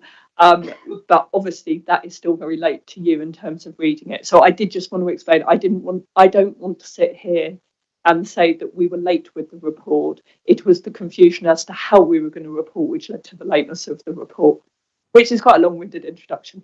But it's helpful just in terms of, I think, more generally, we are only partway through the process. The process in itself has, I think, been very thorough. I want to thank the residents, some of which are here tonight, who have committed, again, lots of their time to being part of this and giving and making sure that they have an opportunity to engage with it as fully as they can and in different formats and in the ways that they want to. I would also like to recognise the work of ward councillors who have been supporting that process very thoroughly in terms of chairing the resident engagement meetings that have been taking place and or attending TRA meetings, and some of the ward councillors are here as well. We are, I think, getting to a stage where there are early lessons that we are learning from these 2 reviews as well. And Paul, I know, has put some of that in the report and will take you through it. I think it's important not to preempt some of this. I don't want to sit here and say that we know what the answers are before we've given residents the chance to challenge that. And fundamental to me is that we bring this work together with the reviews that we were talking about in the earlier agenda item, so that we can embed the change that is really needed to give confidence in terms of our major works contracts. So I'm going to pass to Paul to take us through some of the detail. Thank you. Yeah. Thank you. What I've tried to do in this report is basically break it up into 4 different sections. So I've focused on the work of the task and finishing team, which, as members will recall, has been set up to look at primarily internal processes, governance, decisions that were making, or some of the kind of things we talked about in the previous report. So that's the task and finishing team is focused on that. As Councillor King referred to, then of course the work of Penning, the independent consultant, who is looking more at the delivery of the project on the side, the cost of the work, the timing of the work, and the quality of the works. In addition, talk a little bit about resident involvement, engagement, communications, Councillor King referred to just now, and then finally look at some of the emerging themes that have come out of the work of the task and finishing team so far today. Can I just say that's just a snapshot? There are a lot more. There are a lot of other things that we recommended and improvements we put forward as well, and you'll see those in the final report. In terms of the work of the task and finishing team, it is substantively completed now. As I say, I'm just finishing off writing the final report for the Canada estate before we share that with residents. The Devon Mansions ones will be issued to the strategic director on Monday. And then when that's gone through the relevant protocol, again, we'll be sure we've read in for the involvement that Councillor King has just referred to. The team, task and finishing team, there was 4 of us. The other three now have gone. There's just me. So because of obviously our work is now substantially completed. Pellings, unfortunately, there's been some difficulty getting Pellings commission approved and through the system, but they are now about to complete the desktop review work that we've done. As you can imagine, with contracts of this size, there's an enormous amount of paperwork and background information that the Pellings would need to digest and analyse before it could go out onto the estate, start looking at some of the works and start engaging with the residents, which is the next steps in that process. We talked inevitably, and it became much more clear as the task and finishing team was commencing its work. There is a level of overlap between the task and finishing team and with the Pelling Independent Review, primarily because the more we got involved with residents, more engagement we have with residents, we were talking about real issues that they were facing with the quality, the works, the timing of the works, etc. So it would have been remiss of the task and finishing team not to look at that. So when you see the 2 combined reports, you will notice there will be a level of overlap. I don't apologise for that. I think it was essential, and I think it has certainly helped the task and finishing team understand more about the residents' views, the residents' feelings, and embrace that into the report. As I said, I've gone into some detail on the resident engagement, communication resident engagement. We've had several meetings with the residents. We've had meetings with the Canada State TRO. I have, and I know that members have as well. And that's been invaluable in the process, and it's still invaluable going forward because we've still got further consultation to do with that. And I've set out from bullet point 18 onwards some of the emerging themes, and I think hopefully members will have got some reassurance from the previous report where Saeed was explaining some of the things that have been done on the consort estate there that actually reflect some of the emerging themes that I've set out in my report. So I hope you do get some comfort and some reassurance from that. And I'd rather stop talking now and take questions from you as members, but hopefully I've set the scene for you. You will be receiving a substantial report when the Pellings work is completed. I have to say the task and finishing team report is about 30-40 pages long, and I expect Pelling to be very similar. I will be combining that into one overarching report. Clearly, you'll see the 2 reports in isolation as well. So that will take up a lot more of our time, and I'm guessing will generate a lot more questions from members and from residents as well. So I'll stop there and hand over to the members for any questions you may have. Thank you, Chair. Thank you for that. Just before I call other members in, just on timescales, so that we're clear. So you'll have the 2 individual reports before you have the combined report. And so how soon would it be able to circulate those individual reports and then the final report to members? Currently, as I say, within the body of the report, the Pellings are expecting to complete. They have said by the end of January. I think that is too early. I think it's going to be middle of February. So I'm expecting the Pellings report certainly the 3rd week in February. It won't take me very long. Obviously, there's still work to be done with the residents. It won't take me very long to put a cover report. You'll still see those 2 substantive reports. And what I'll be doing is preparing a cover report for this committee, which embraces the 2 and sets out the specific issues raised in the 2. I've said in the report that we hope to come back to this committee in March but I'm kind of nervous that that's an early date for this committee in March. I think is it early on or is it later on? I'm not quite sure. I should have checked before I came. My apologies for that. But it is going to be March at the very earliest, and it may actually be the April committee. Which is behind my question in the sense that we haven't got a scheduled meeting in March as it stands at the moment, although the chair and vice chair have made provision for a potential meeting. Yeah. And we also have the 9th? Oh, the 9th of April we're looking at, sorry. And then we have got a scheduled one on the 28th of April. So I think all of us would prefer that, if possible, it could come to one of those two meeting dates. I'm happy to take that away. I would like to aim for the first date in April, but it's good to see that we do have another one in April should that slip. So I'll certainly take that away and we'll work towards that. Thank you. Okay, that's great. Terrific. Thank you.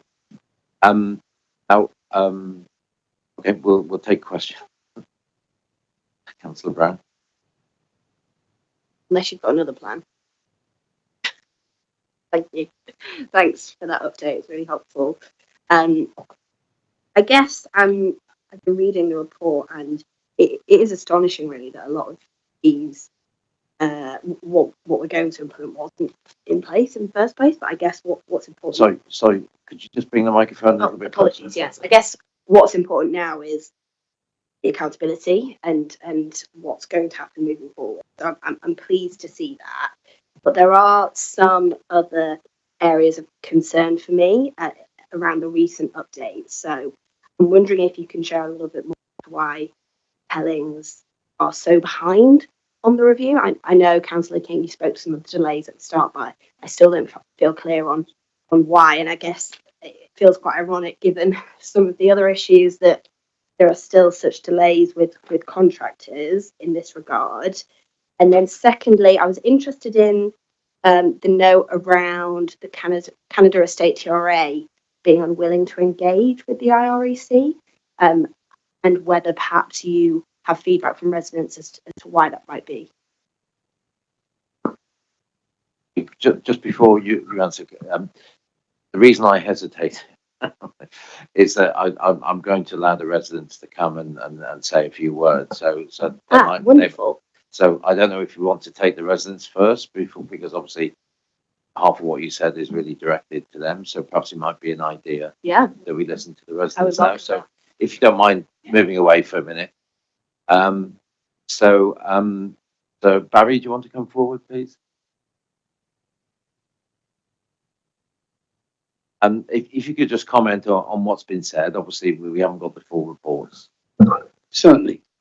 We haven't refused to talk to you. In fact, what we've done is we called our meetings and we had, some 40 odd, 50 odd people turn up each time. We didn't want you to spend so much money going over to the library, which is more money expenditure, while we got a perfectly good hall.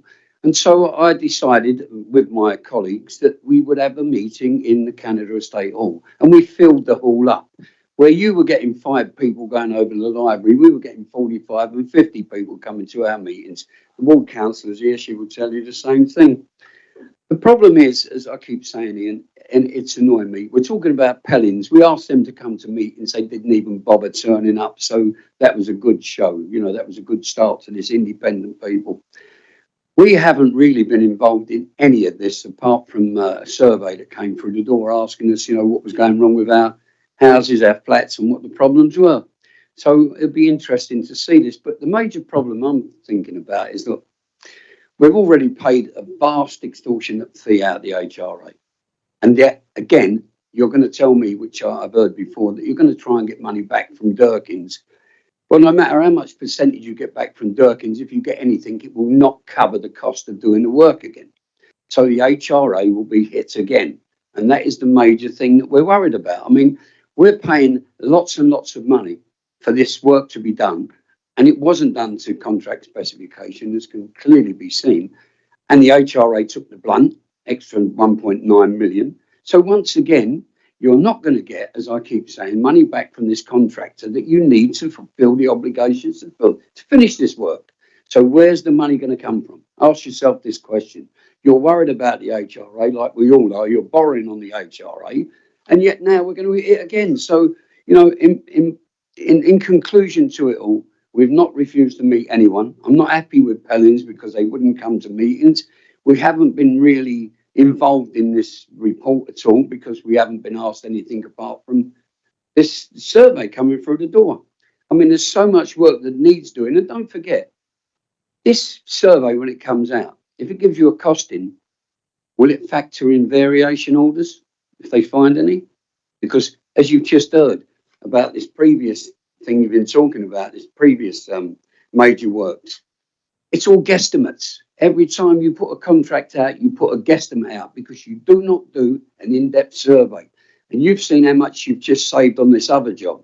This could have happened on the Canada, but nobody would listen to us. And the meetings we had were a farce because if I said anything out of context, I was shut out. I even asked you not to do the low rise, but you continued to do it even though the work wasn't done. All these factors need looking at, but my major worry is the money that needs to be spent again. Where's it coming from? You're not going to get it back off of Durkins. In fact, I was told Durkins offered the money back to paint the buildings. Don't forget the scaffold alone come to about £800,000. We've got to go all through that again. This is the problem. And don't forget, if you remember at Scrutiny, the first one we came to, there was talk about giving out compensation. I'm not here for compensation, but where will that compensation come from? Our flats are freezing. We're living in freezing cold flats. We've got windows whistling. We've got people coming in every day asking me, because, you know, we're open every day, what can be done? How long is it going to take? Another year? And yet we paid this price. That's annoying me. I wonder where the money's coming from. Thanks. So the mountain will come to Mohammed. Well, will it? Or will Mohammed go to the mountain? We can have some deliberations. Thank you, Barry. Right, so can I ask Michael to come up now? Oh, sorry. Microphone. Thank you.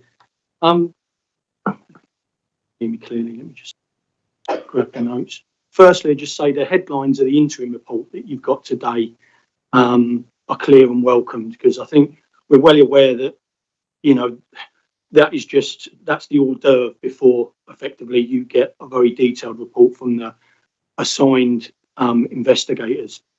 And then obviously you've got an investigatory team who's hopefully going to speak to the TRA and the resident panel and will contribute.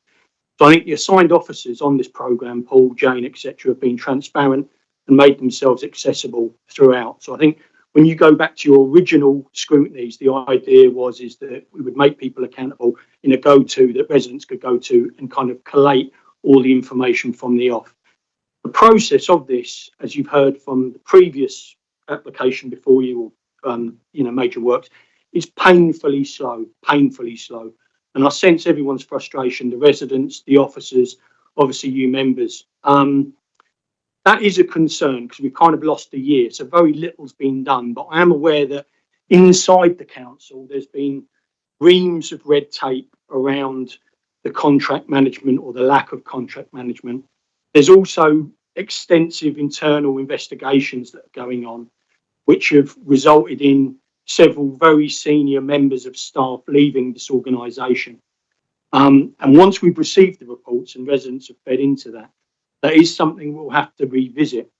But it seems to be that overall, what is very clear is that even in this process and coming before you tonight, the TRA and obviously myself, their joined up working inside the council isn't working. So the freedom of informations that I've put in during this process, they're not even back yet. And they've sent no holding response. They've sent no apologies. Likewise with the home ownership unit, they're continuing to bill leaseholders with algorithm letters. So although there's a designated officer who came along to one of the public facing meetings in the library, he hasn't responded to any correspondence. And the three I formally registered them within a calendar year haven't been responded to. So there's clearly a problem there inside the council. So I think moving forward, we're aware that we're going to come back in March or April or May when we've obviously received the report. We'll then contribute to that report. And then I think, if I've understood this correctly, an investigatory body will speak to us in more detail about our direct experiences and the feedback in that process. and then the whole bundle will come back to you with not just review of obviously Devon Mansions and the Canada estate, but the council in a whole, major works in a whole. I think that's the principal objective that we're looking at here, because it is evidence that within the infrastructure that we've currently got, there are, not in this room, but there are mechanisms afoot to prevent transparency and prevent these matters getting looked at. That's quite clear from some of the comms that had gone on over 4 years and even gone to our local MP, because we tried to insist, enlist his help. And the project team have effectively fed him information that is misinformation about the London Fire Brigade. So I know it is very sensitive, but once this whole process is encompassed, and it might take another year, it's very tough, pulling teeth, but once it's encompassed, we need, during that process, elected officials and officers to fully cooperate with everybody, because it's highly likely now that this is also going to dovetail into what will be a criminal investigation about FRA work at Southwark Council, not in just window replacement, but in the major door replenishment programme across multiple estates. And it is a national item post-Grenfell. We need everybody in Southwark Council to co-opt in being transparent and as helpful as possible in advance of police intervention. Okay, thank you very much. And sorry, Ina, do you want to come?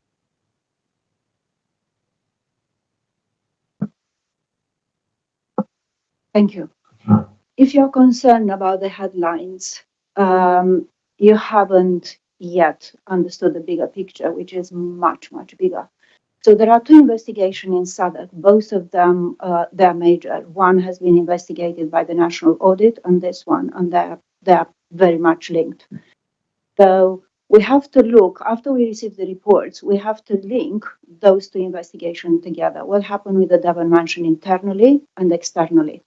Because in 2018, there have been 3 reports, 3 survey reports, all of them made by Couple Sidon. 2 of the reports, they're saying that the internal area is so damaged that it might sustain structural issues. The 3rd report, it was saying outside the building, there is not a problem, you shouldn't do any works. So the way, what we have to look at is how the asset managing director and all the heads who took the decisions, they looked at the reports. How could it be that one report is saying that the central area is in fundamental disrepair because the works have not been done since 1998, while the other one is saying don't do anything, but they have chosen to do the external works rather than communal area? If we look to the money on those 2 reports, one, it was quoted originally to 5.6 million, and it ended without any control to 9.8 million. And the internal one, it was provisioned in a total of 1.8 million between 2008 and 2022, plus another 258,000 between 2004 and 2008. In total, between 2004 and 2022 is 2.1 million.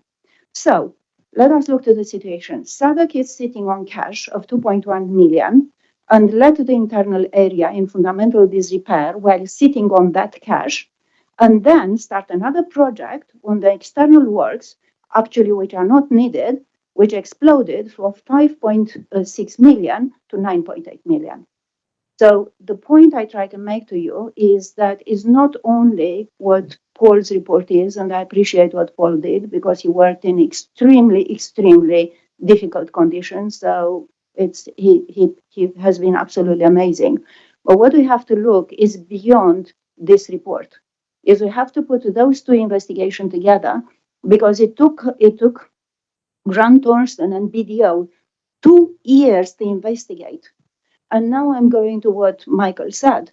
Which kind of transparency is it if it takes two auditors 2 years to investigate something which we already provided up to the point, because we stated that it's 2.1 million, which is a disrepair, and this is a cash which should have been in the bank account. And it still took 2 years. Thank you so much. I appreciate that. Okay, thank you. Thank you all. I'd like to bring the ward councillors up if they want to say a few words now, please.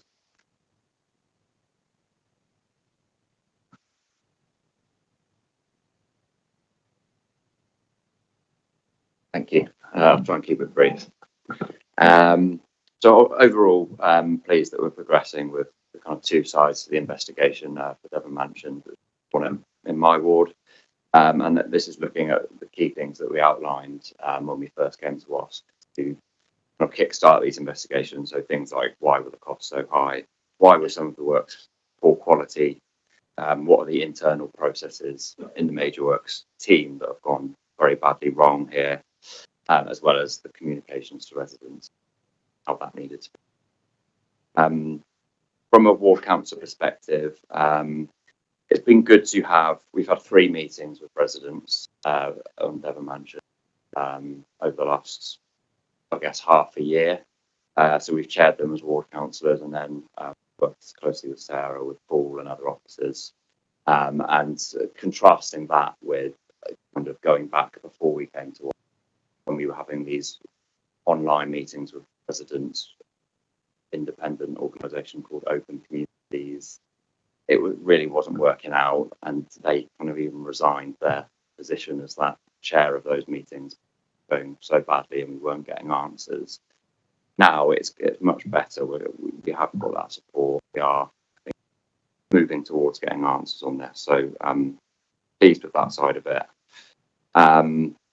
With the timing of getting towards these final reports coming to the, as we've heard, I think it's a balance between, we do want it to be as swift as possible, but we do also recognise that residents need to have the proper chance to look at the feed in. And having done all of this work, I think if we just rushed it at the end, it would kind of be a little bit of a waste. I think it's true that sort of first part of the investigation, it felt a little bit slow getting going, and it felt like we had to push it along quite a lot.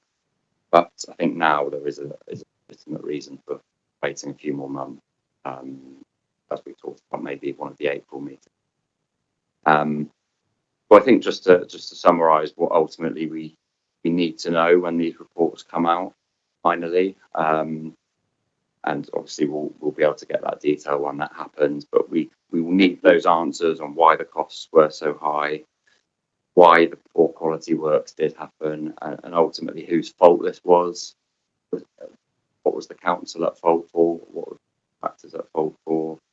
It needs to be set out a fair deal for residents financially, and also those key actions and learnings for the whole major works department, so that this kind of thing doesn't. Yeah. Absolutely, very good.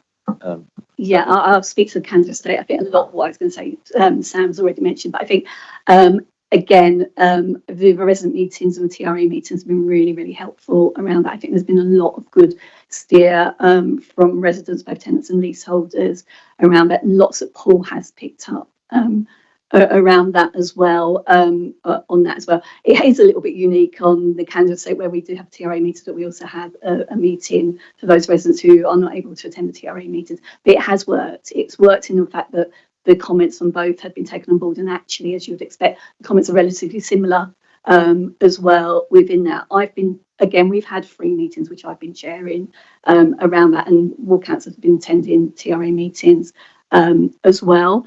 I think what the meetings allow us to do is have an action log that we can take forward at each meeting to have some checkpoints around that as well. We also realised early on that, as Sherry realised earlier on, that actually I think Paul has done a really great job, and the work he's done up to this stage has been really great into looking at that. However, we realised that there are other parts of the council probably needed to attend those meetings as well, because, as you know, with any meeting with residents, there will be questions that come up about other areas and issues on the estates.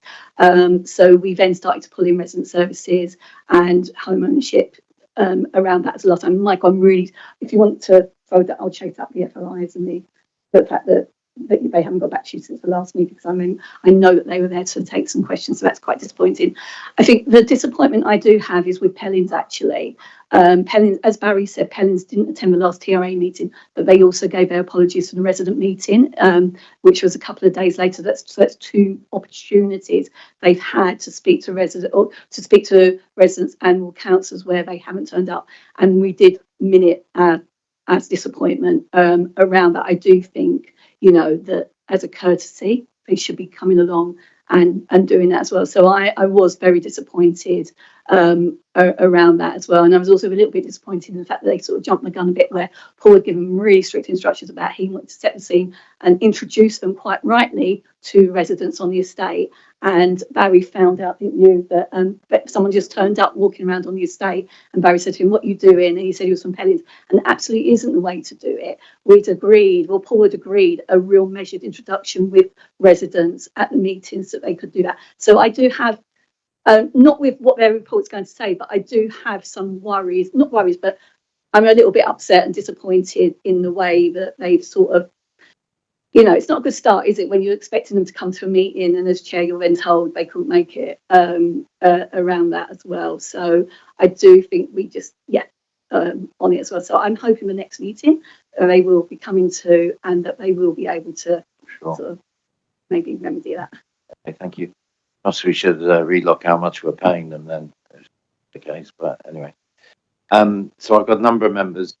Sorry, thank you very much. And can Sarah and the officers come forward again, please? So it was Councillor Brown, wasn't it? Sorry. Did you have any?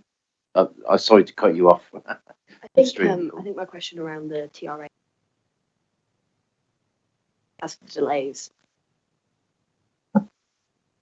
Thank you very much. I had Councillor Seaton next. I'll try to be brief, Chair. I'm conscious this is an interim report, so therefore, but if I just refer to specific paragraphs, of course, on paragraph 23, 24, incentivisation.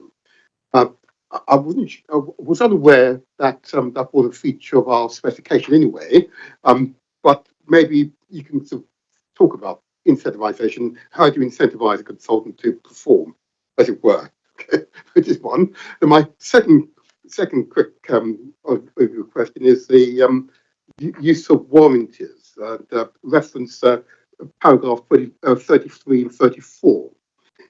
So of course I have no idea how widespread this might be, so the number of warranties we have and whether or not we are breaching these warranties on a regular basis. But maybe you could expand upon what these two paragraphs really mean and their potential implications, particularly in relation. I know we haven't talked about it yet. The judgment by the regulator.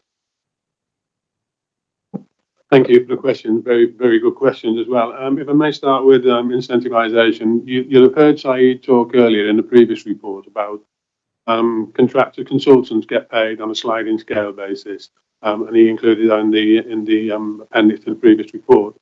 However, depending on where those scales fit in terms of the gaps, so 1 to 2 million, 3 to 4 million, etc., it could be the case that consultants will get paid more as the costs go up, and that obviously is a disincentive. As the costs go up in certain cases, the consultant could get paid more. So we're not suggesting there's any skullduggery going on there, but it does seem that in some cases the consultant could benefit from a contract, or the cost of a contract. There are sliding scales in place, so to a degree that is tempered. So what we mean by incentivisation is the consultants that we appoint going forward should be saying to us, look, you've got a budget of 3 million here. Just for example, if you used a different supplier or used a different material, we talked earlier about the resin floors and the vinyl floors, you could get better value for money and reduce the cost by using a different material. Now, most materials these days are governed by British standards, they're governed by kite marks, they're governed by all of that kind of thing. So, with the experience that these consultants may have, to feed that into the process at a very early stage and say, actually, have you thought about doing this? It may not just be a material, it may be an alternative method of working, alternative method of access, or scaffolding, as we heard from Barry earlier, costs an awful lot of money. So it's about bringing the ideas to the table that we can work with them and work with residents to reduce the costs at the outset. So we don't just go along and say, oh dear, we've got to pay some more money because we didn't really pick up on that. It's to mitigate those costs and to bring new ideas to the table that will actually cost those projects less. Thank you, Michelle. Very interested in what's been described there in terms of practice. I suppose it's picking up on the practice, of course. is that your particular skill, or is that a practice for all officers who are involved in contract management? That is to incentivize the independent advisors to find value for money, improvement in the efficiency of the contract. Is that I'm just trying to understand how widespread this is. Is it because of the focus we have on this particular contract, or is it a practice that is being brought in by the new director who's now about to speak here? I'm not going to take any credit for that. I think what Paul is referring to is in the past we have signed some contracts with consultants that can encourage them to increase the scope of delivery and therefore increase their fees as a result. So what we want to do, one, is to ensure we don't sign such contracts, but perhaps more importantly, with our own expertise, experience, knowledge, to be able to ask us to challenge consultants to find alternative ways of doing stuff, that will, not reduce quality, but reduce cost. And therefore, we may say, if you do that, we may actually give you, pay you more money because you've saved us money without compromising quality. And we have officers that are contract managers, and this will be their responsibility.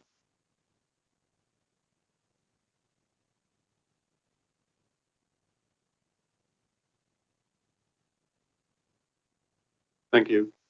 In terms of manufacturer warranties, these are quite topical. Wherever I've gone, this same issue has cropped up. I've not worked for very many organisations over my 40 years. I'm quite loyal, but this has come up on a fairly regular basis, and it's very, very often what you find is an organisation is willing, like Southwark, is willing to pay a little bit more for a product to get an extended insurance back warranty, which could, in the case I put in this report here, is a flat roof. We can get a 25-year insurance back warranty. So when I say insurance back, if the company that did it goes bust, the insurance cover it. So we still get the benefits of that warranty. And you do pay a little bit of a premium for that. Unfortunately, it comes with conditions. So in case of a flat roof, and some of them are very sensible conditions, if I'm going to warranty a flat roof, for example, I would expect whoever I've laid that roof for will clean out the gullies on a regular basis, will sweep the roof on a regular basis. So you'll have a planned maintenance regime. Cost money. It's not necessarily expensive. Cleaning gullies of leaves, that we've got a lot of lovely trees in Devon Mansions, for example. So those gullies get blocked quite frequently. The downside of not unblocking them is the water will back up, it will get inside the flashings and the roofs will leak. More importantly, it will invalidate the warranty. So we have a flag system on our database where when we carry out works that have warranties on them, we put a flag on the system, and that alerts colleagues in repairs, it alerts colleagues who are doing other works on those properties that flag exists. And it serves as a precaution not to touch that roof without referring it back to the major works team and seeing if it's still under warranty, and we can still repair that roof under warranty. Not just repair it at no cost, but also maintain the warranty for whatever life period it still has left. So that's why it's important that we do maintain these warranties. Otherwise, why bother paying for them in the first place? So it's in this case with this roof, that didn't happen, unfortunately. We'd gone up and done repairs on that roof outside of the warranty without referring back to the warranty, which meant that the warranty subsequently was invalidated. And therefore, when we renewed the roof, we incurred much more high costs than we should have done. I hope that answers your question. And thank you for that response. And I accept this is an excellent preview to your final report. It's really been very helpful. My real question to follow up on that, of course, is how widespread this might be. I'm fascinated by this idea because I know, again, going back to the past, warranties were a big thing in the past, and I recall us agreeing to pay more for those warranties. Maybe the question, Chair, for us as a scrutiny committee to ask a separate question in another place, maybe. I'm guided by yourself, but it does seem to me that it's we may have opened up an interesting line of inquiry. If we are paying more for these warranties, what have we reviewed to ensure we're getting good best value for money? and indeed we are ensuring that they're not being breached. I guess we're bordering on the work of the audit committee, because there is a certain overlap between some of the things that we discussed here. Anyway, if you wish to answer that point, I will only answer insofar as to say that we have been looking at the warranties within housing that we've had in the past to making sure, one, that they're flagged on the system, and two, that we're doing everything we can to maintain them. Beyond that, there is a valid point. It would apply to whatever works are done throughout the council with what warranties are applicable. But within housing, it's something we are looking at. Just add that there's probably a related point around making sure that housing grounds maintenance regimes and decisions taken about that and contracts around cleansing, cleaning and general maintenance also understand warranties on site, and that they prioritise them as part of the maintenance, and that those two things are linked, so we don't inadvertently fail to maintain the grounds and the communal areas to such a way where we actually either undermine our own warranties or cause damage inadvertently because we've adopted a certain regime which isn't aligned to what we know and understand about what we've paid for. okay, thank you. I've got Councillor Chamberlain. Thanks, Chair. I mean, my question was actually primarily intended towards the residents. I think they're the people that actually got, skin in the game and actually have experienced through the experiences of this. So I'll try and retailor it to the panel in front of me. But it does feel a bit like Groundhog Day. We're going over old ground here. We knew all this before. It's fairly obvious. It's what was said 15 months ago when this first came to committee. The Register of Social Landlords report said that there was a culture of lack of transparency around failings, weakness to support TMOs, poor management of complaints. That's the this next report item. does feel That's like the next item. no, but this report feels like a personification All right. of Well, we'll deal with that when we get to the next item. Register of Social Landlords has found. We'll deal with that when we get to the next item. But Chair, one of the lines in the report says that the documentation for tenders and contracts was not fit for purpose. So why was that the case? How was that allowed to be the case? And where's the political accountability around that? Who made that decision of not checking those tenders and contracts? And is it now true that the housing department itself, as it stands, is simply not fit for purpose? Yeah, well, again, I refer to what I said earlier in the meeting. No, listen to me, I'm speaking. I said earlier in the meeting that we will be considering this item. The Vice Chair and myself agreed we'd be looking at that political accountability at a later meeting in the year, right? And I don't want to have to repeat myself every time you speak. I've told you quite clearly at the beginning of the meeting, that's what's been agreed between the two of us, and that's what we're going to do. So we're not going to talk about that. That's a fair question to ask about the political accountability. Yes, and we've agreed as a committee that we're going to take it later in the year. No, but Chair, that will come out when we discuss it later in the year. No, I'm not. You are deliberately trying to undermine what this committee agreed. Transparency. Sorry, that's exactly what the Register of Social Landlords said. Sorry, the problem with be quiet. I'm asking you to be quiet. Chair, you are be quiet. Be quiet. Transparency. And you are undermining proceedings of this committee, and I'll report you to the legal officer if you don't shut up. Okay? So, Councillor Von Vries. Thank you, Chair. I wanted to go back to what Ina said earlier for Devon mentions. We've heard about the lack of engagement or not, I don't know, in Canada States. I was wondering, I don't know if Councillor Dawson wanted to comment on the engagement with the Devon Mentions residents, because I haven't heard on that. And I also wondered, can you give us some confidence that the final report will address the points that Ina very eloquently made, particularly on those numbers and how what the plan forward is? Is that going to be in the final report? Just on the first part of that, the engagement with Devon Mansions residents, I think the numbers that we've had at the meetings have been between 20 and 30 residents. So it's a fairly good number. We've had good discussions with residents. Obviously, we'd love as many to be there as possible. I would say at the council's communication and engagement with residents throughout the investigation hasn't been perfect, and we've we've seen learnings made along the way as to how best to communicate with residents, and those meetings themselves have provided an opportunity for residents to kind of say to us, you know, we're learning about things too late in the day, or, you know, as well as the newsletters that are being sent out to us, these put posters up around Devon Mansions about certain things. So we've been able to sort of diversify the range of ways that we've so it's definitely kind of improvement over time, I would say, but still improvements could be. Great, thank you very much, and we'll come back to this at some juncture. Okay, so let's move on to item 8, the judgment made by the regulator of social housing, Southwark's role as a social landlord. So I believe, Hakeem, you're going to present this paper, is that correct? And then Sarah, you'll make a comment once Hakeem's spoken. Thank you.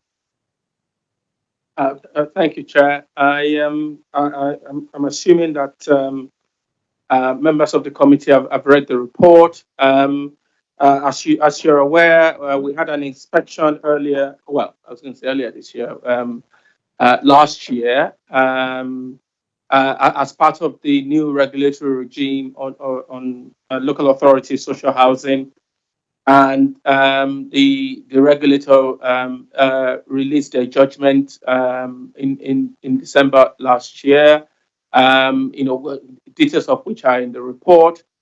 But if you read the judgment, you may have noticed that the regulator was quite clear that you know, we had, the council had or has self-awareness, that all of the issues that they thought we needed to improve, we already knew we needed to improve on, and we already had an action plan to improve on those things. And as part of the inspection process, they told us they had confidence in the delivery of our action plan, and that, you know, they had confidence in, even though the HRA is not, you know, what it could be, they believe that we have, you know, the money to deliver the things that we've said we would deliver. You know, so yes, a C3 is not where we want to be, for sure. But primarily, if you set the judgment aside, you know, the council already knows and believes that we are not as good a landlord as we could be.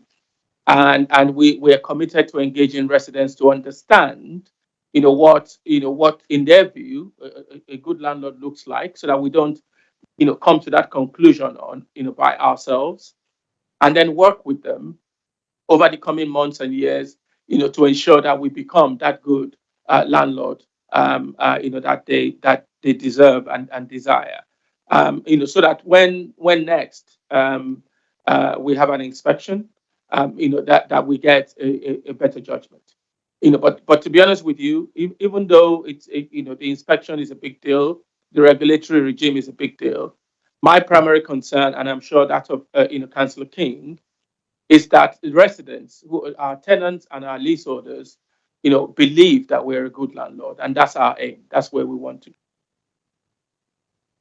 Okay. Sarah, did you want to add? Yeah, I just say couple of very quick words, because obviously questions are actually more important, I think. I think the key thing for me is to update, since you have received this report. We had our first monthly meeting with the regulator yesterday. That was only yesterday. And that is a process going forward where we will meet them monthly. And we will be with them, agreeing and tracking progress in terms of the delivery of the Good Landlord Plan and basically the journey from here to C1. That is obviously one of my biggest priorities as a cabinet member, and is essential in terms of kind of making sure that we deliver fundamentally for our tenants, but also for our leaseholders. The other just couple of bits I was keen to highlight in the report is the section on governance. So I know that this is going to be the subject matter of a meeting where we challenge it and get into a lot of detail, but I did just want to highlight that there is some information here on governance which we wanted to include in this report, particularly in terms of the political oversight, the establishment of the Housing Oversight Board. which is something which we have talked to the regulator about in terms of making sure that they are comfortable with that governance arrangement going forward, which they fed back to us that they were. The other piece around governance is the role that our residents, our tenants and our leaseholders will perform in terms of challenging us and holding our feet to the fire going forward as well. I'm not sure I've been to the committee to talk about the Repairs Improvement Board, but it's obviously a really important function in terms of challenging the council services in terms of repairs. We are planning to establish a housing management board, which will operate in a similar manner in terms of having residents that are supported by the council to be able to get into the detail of how we are delivering on the Good Landlord plan. And their role will be to direct us, to challenge us, to make sure that we are delivering for them as part of this process, as well as for Scrutiny and for all board councillors and for the regulator.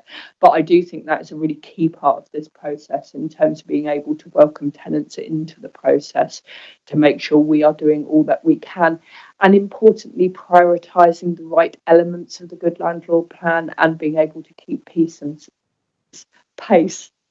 and sustainability in that process going forward. Great, thank you very much. Councillor Chamberlain. Thank you, Chair. I mean, it's not going to come as a surprise. I'm going to ask a similar question to what the one I was asking previously, because I think the issues that are raised in this report are nothing new. The full judgment, as itemised at item 13, talks about homes not having electrical safety tests, not having smoke alarms, not having fire safety remediation actions. This is 7.5 years after the Grenfell inquiry, and this council saying that we were taking that with the utmost seriousness and going to do everything in our power to affect that. But that clearly hasn't been the case if we've managed to get to this stage where we are being found to have failed on such an epic level. Why is this administration never taken any ownership over that particular aspect? We now have the oversight board that you mentioned as part of the governance, and that is very welcome. I think that is clearly the missing component that should have been there previously. But why was there no political oversight in the process previously? And bluntly, who is going to take some accountability for this? We asked the leader of the council to come here tonight and be accountable for this report and show that he genuinely is sorry. He is not. And I think that shows a lack of respect. Not for this report. And I also think it shows. No, I did, Chair. We can look back at the record if you'd like. Yeah, I know. And I did put it in writing as well. So yeah, no, we said if he was available, that's what we agreed. And I think it doesn't show leadership. It shows cowardice, actually, to not turn up and be accountable. I'm not going to repeat myself. We're here to ask questions, not to make political statements and stand on a soapbox, which you repeatedly do. And it's undermining the work of this committee. And I'm not prepared, and the rest of the members of this committee are not prepared to let you continue to do that. And we will report it to the legal officer, because that's not the way a member of this council should behave. And I'm fed up with it, and most of the members of this committee are fed up with it. And we're not prepared to countenance it any further.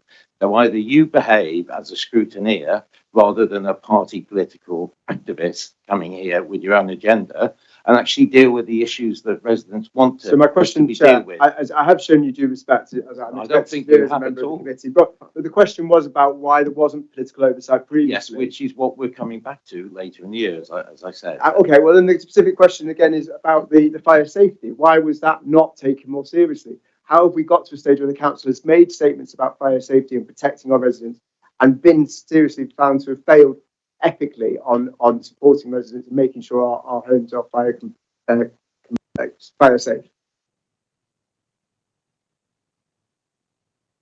Can I just clarify? I'm not trying to avoid the question. Are you specifically talking about fire safety and remedial actions, or about electrical safety and smoke? And they do combine, so I'm not suggesting that they're all individually discrete. But they're interlinked. They're implicitly interlinked. And I think that's the issue. That's the Grenfell was an electrical safety failure that led to an epic fire. We said we were going to learn that lesson when we after the Grenfell inquiry, and we clearly haven't. That's your opinion, Councillor Johnson. That was a question. Sorry, you keep repeatedly interrupting me, right? I'm here to chair the meeting, not to listen to you, okay? So, Councillor Johnson. Thank you, Chair. I just Point of order. I really feel that's undermining the whole point of having a scrutiny committee, of asking questions and trying to get answers. If You're interrupting me. Refusing to allow questions that are asked. I am not refusing to allow questions. I'm refusing. Actively makes the whole process look. Right, can I formally report Councillor Chamberlain, please, for his behaviour this evening? Because I think it's undermining the work of this committee. I'm not prepared to put up with it any longer, and I want this matter to be dealt with by the whips, because I'm fed up with your behaviour and the disrespect you show me and the other members of this committee. It's not to be allowed anymore. I'm not having it. Right, Councillor Johnson. Thank you, Chair. Looking at the Appendix 3 on your paper, I can see you've got 3 main officers as leading the oversights of the actions that have been identified about how we're moving forward to address the concerns that have been raised. I know that you shared that you're meeting with the regulator monthly, but given some of the other things we've discussed today within major works about the council working together more outside of it, I suppose have an understanding how frequently these officers are, I suppose, having regular updates to make sure that these actions are being done, and where they might have crossover, this is happening. And then another question I kind of wanted to have is about the stock condition survey. Obviously, 2010 predates both of you in your roles, and I'm not expecting you to know why it maybe hasn't happened since. But I suppose I'd like to have an understanding of how frequently would we, as a landlord the size that we are, should we actually be conducting those stock surveys to have a better idea of what the condition of our properties are, given the issues of damp and mould and everything else that we just have in general? And then do we think then that 30% of the decent home standard is actually a genuine reflection, or could it potentially be more, given that it's been nearly 15 years since there has been a proper audit of the condition of our stock? Thank you for those questions, really good questions. So in terms of the governance meetings, we've set up something called the Housing Improvement Board, specifically to monitor the actions that is going to get us to becoming a good landlord. So that happens monthly, and all of these officers, the accountable officers, attend that meeting to give updates on their actions. Yeah, they're held accountable for the things they need to do, what they've done, where they may not have done what they're supposed to do, and so forth. In addition to that, the same set of information would go to this corporate management team, CMT, and it will go to the Strategic Housing Oversight Board, which is the member level, which is chaired by the leader, attended by Councillors King and Dennis, myself, Althea, and Clyde. So there are 3 levels within the organization where the actions are being monitored. In terms of the stock condition survey, initially, what we're commissioning is 100% stock condition survey, 100% of internal. So every single dwelling will be visited internally, and every block, will be assessed communally, both internal and external. In addition to that, we're also, getting information around public health, other soft, non-property information to give us a fuller picture.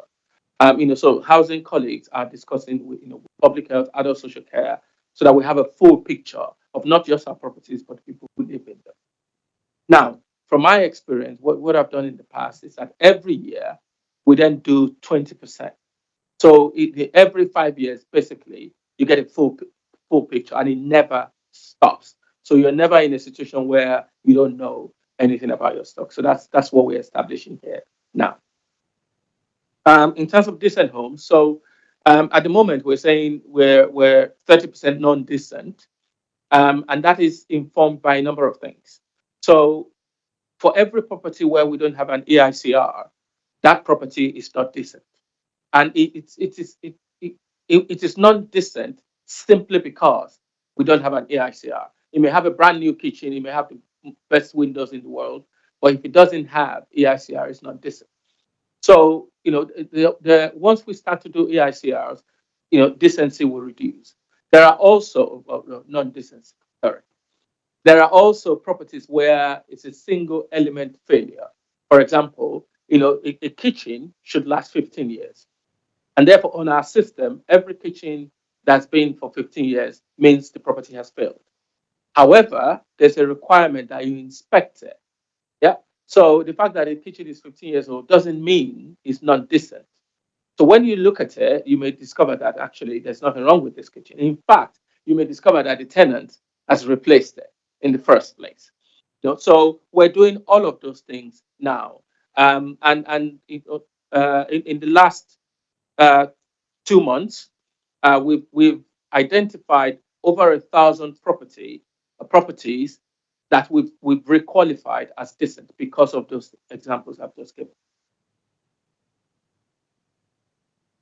So then with the stock condition survey, obviously you're looking to start that work in April 25, but given the volume and the fact that the ambition is to see every single property we have, that's why it's such a 4-year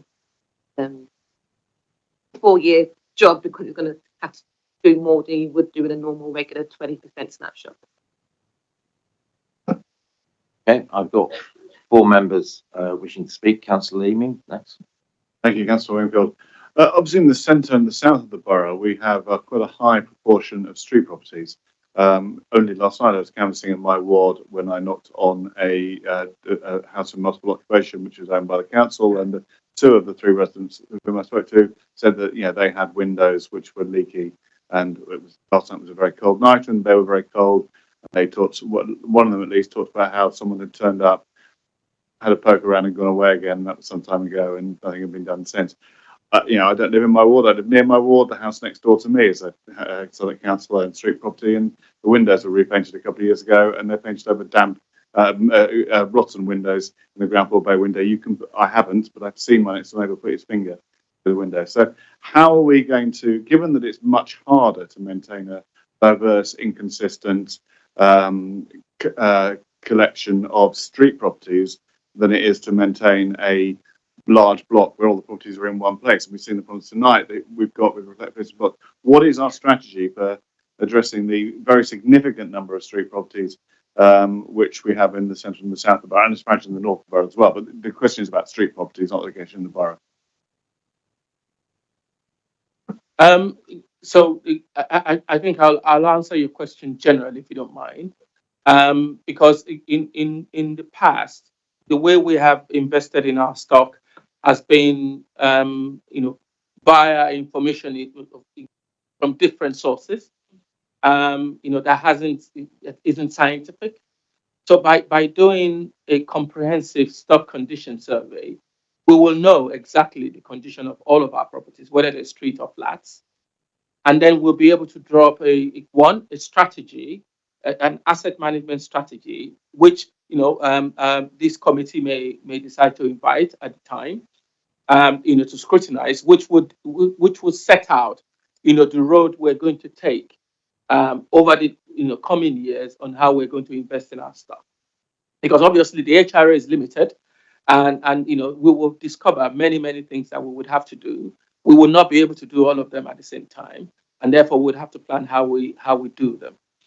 So that's the first thing to understand. And then from the asset management strategy, there will be a number of actions which will include engaging with residents, because as I said, we will come to know a number of things that we don't know now, and there may be a situation where that property with that type of window, we may have to explain to them that we're going to have a window program in 5 years' time. Yeah. In the meantime, we will do as many repairs as we possibly can, but unfortunately, we will not be replacing the window until we do a window program. Because if we do a window program, we'll secure a better contract. It would, things like that. But without the stock condition survey, basically, we're something I can say on there. We're I'll say it for you. If you don't mind, Chair, I do what I think you better have, yeah. Yeah, I'm just going to comment at this point.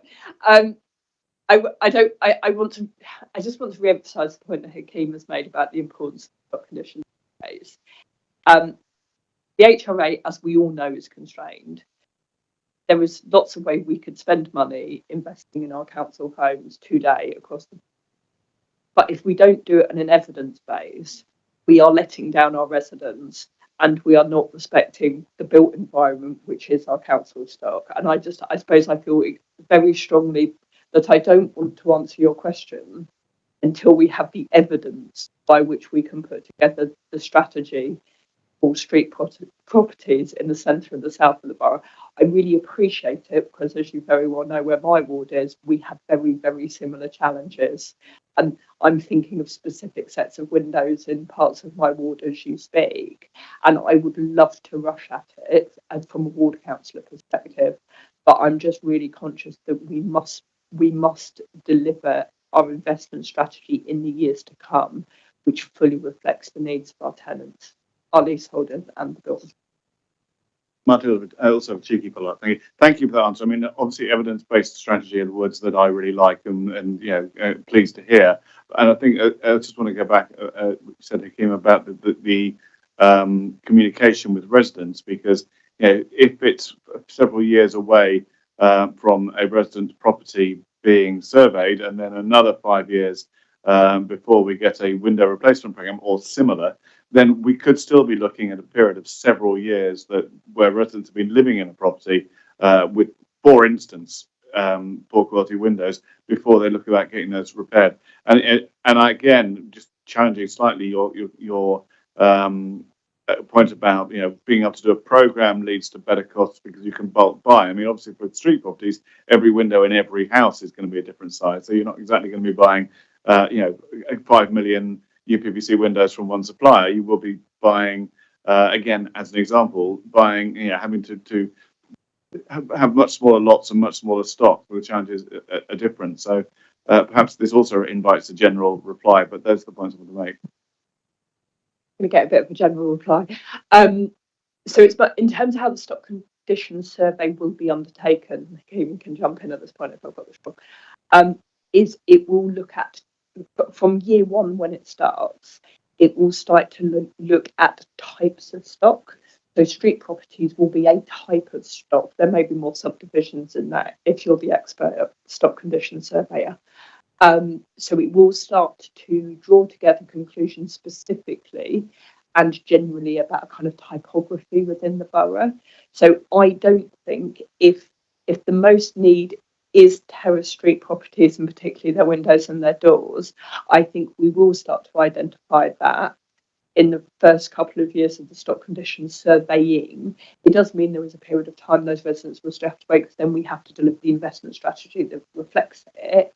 But I think, it will start to come to conclusions, I think, more quickly than the timescales you set out. I think the piece around communication is a really important one.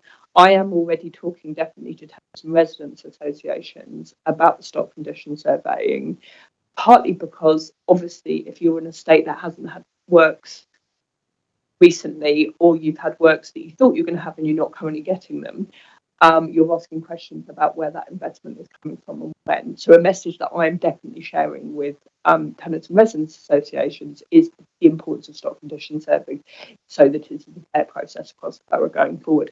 I'm conscious that in the position of street properties, that's a bit harder in terms of they're not necessarily represented. So I will think about how we take that away, and that might be something we want to talk to the Housing Management Board about what are the key things we want to be communicating to tenants at this point. I'm conscious there's actually so much we could be providing. There's a bit about prioritisation and making sure that message is easily understood. Thanks a lot. I've got Councillor Rose next, please. Thanks. I just want to bring my questions back to the report itself on this agenda item.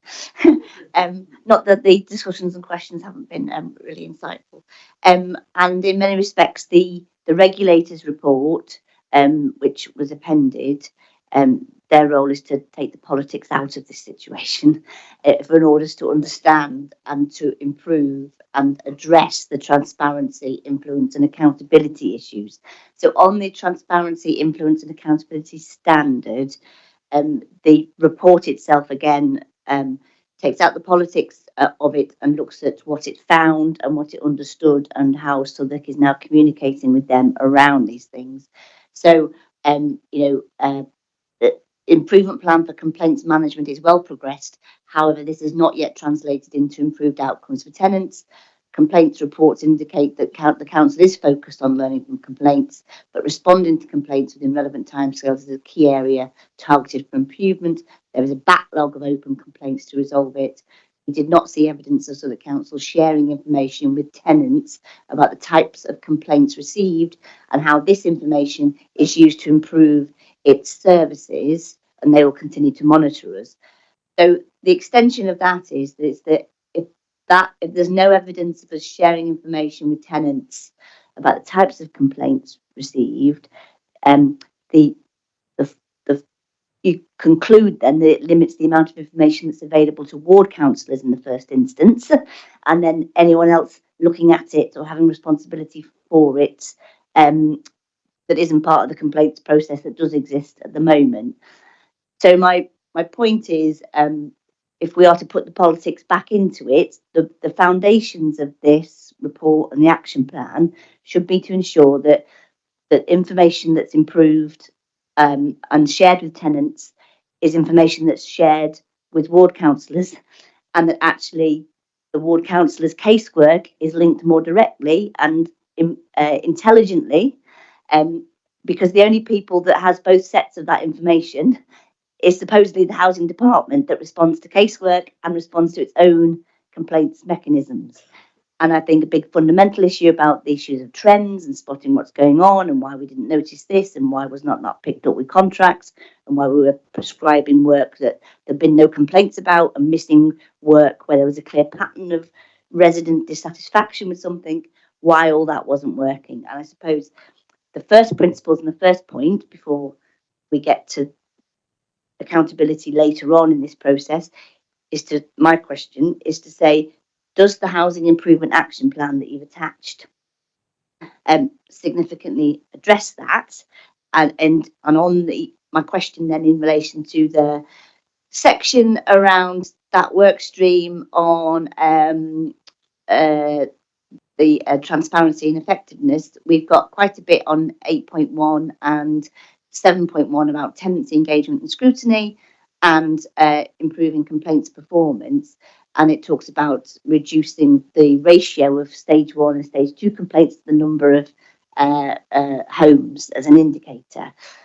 What I would like to see, and whether it sits here or somewhere else, is a more direct connection between improved complaints, not just in terms of how they're written and the response times, but how it's being used alongside casework and other forms of intelligence, estate reports, for instance, resident services officers' reports, missed bin collections and other things that arise to be able to inform things. Because I think without addressing those things, we're never not going to permanently resolve the issues that the major work stuff has manifested itself as the ultimate extreme consequence of that, if you understand my point. So it's a long-winded way to saying, can we be certain that, or I would like to see more direct recognition of the role of both ward councillors' casework, ward councillors' information, and the analysis and intelligence and complaints process within the housing department more closely aligned and working more effectively for those purposes.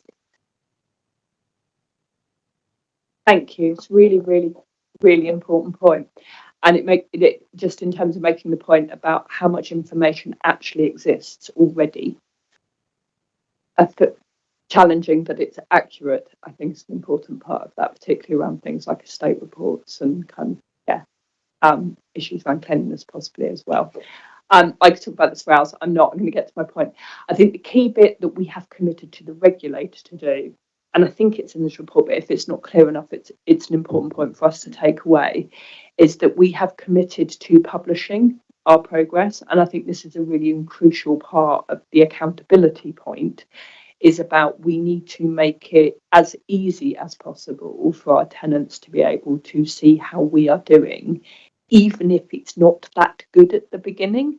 And I actually think that's kind of a strange way of putting it, because I actually think at the beginning we're likely to make quite quick progress on some of this, but as it progresses, I think things will get more difficult. So going back to Hakeem's point about the decent home standard, I think we will actually see improvements quite quickly on things like single element failings or on actually doing the inspections. But when it gets to homes with multiple failings, they will take a lot longer. So that piece about transparency, I think, is absolutely key. I think what you said gives me quite a lot of food for thought about what the content of that publishing of information needs to be. So I'm very happy to take that away and have more think about what it is. Your point around complaints, members' inquiries, and using that data and analysis well is really important. What we have done, I'm trying to think when we first started doing it, but we have done, the process of addressing complaints has changed. So now there is a much higher level of seniority in the housing department in terms of who is allowed to finalise a stage 1 complaint, a stage 2 complaint, or a members' inquiry, which is about driving up the quality of how a complaint is dealt with for the outcome for the resident and for us board councillors. But I think a nice progression from that is how we then take the trends and the data to be able to make sure it's feeding into the plan. Let me just add to that to give you some confidence, Councillor Rose. The new complaints team, bedding in. They have been dealing with repairs complaints for 3 months, and they've done a report for me about initial views about the drivers for complaints into repairs, and it's a report that says if the service area addresses these issues, then they could possibly reduce their complaints by 50%. Yeah, so that report is coming to my management team on Monday, and it's going to go to Councillor King's LMB. And the idea is that it then gets discussed with the service, they take the action plan, they go and deal with it, and then we monitor whether or not it achieves that reduction in the number of complaints. Because the complaints is not about the numbers, it's about removing the pain or reducing the pain for residents. So that is the first of what I want to see going forward. The primary reason for setting the complaints team up is to learn from complaints and to improve service because of that learning from complaints, rather than addressing the numbers and pushing out responses.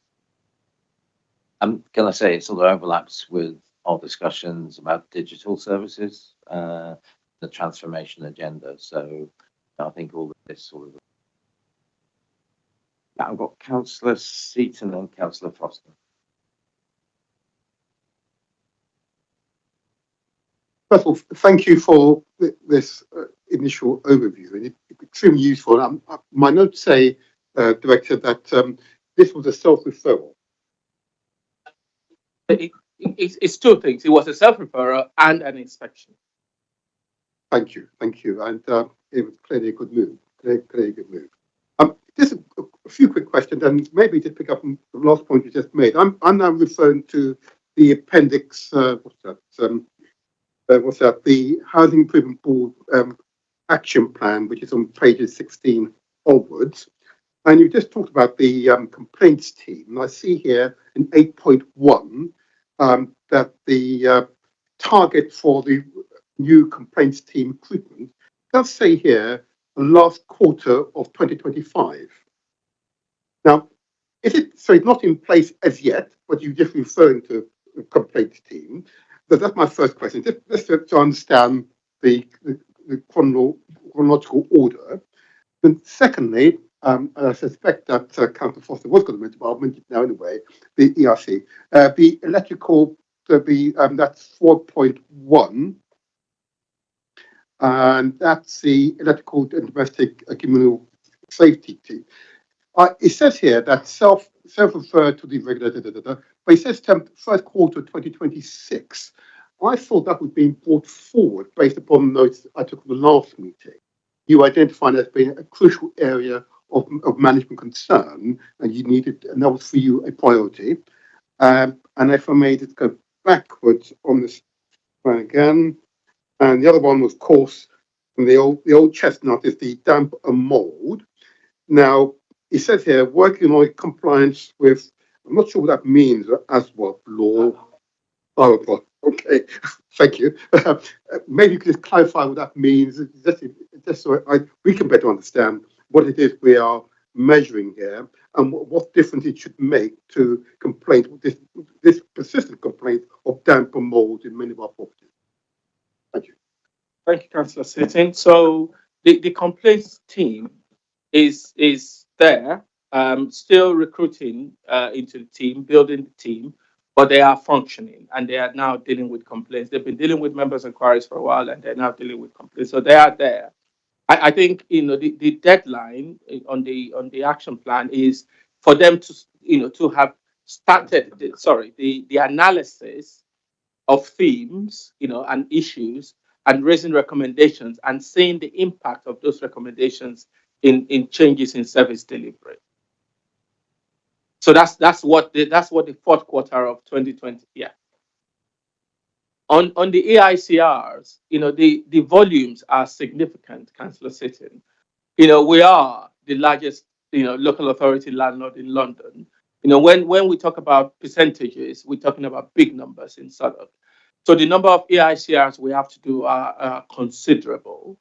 We've got 2 existing contractors who do electrical works for us. We've extended their contracts so they can do AICRs.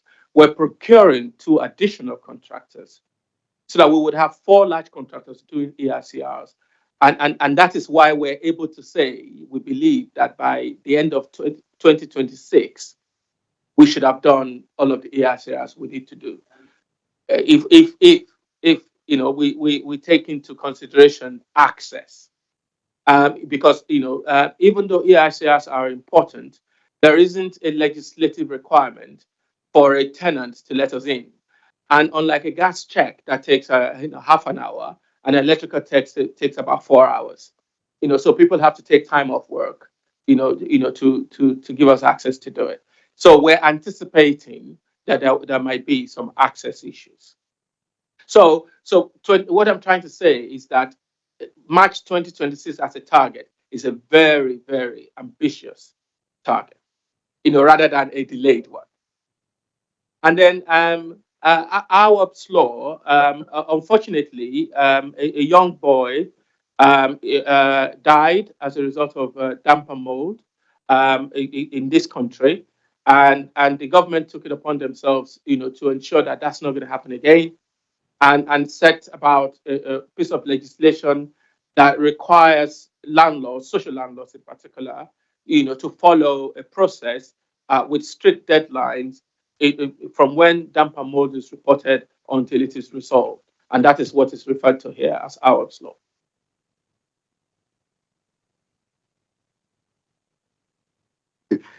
And thank you for the response on the electrical side. Let's go back to my note on this one and its importance, and notwithstanding the cost and the scheduling you've laid out here.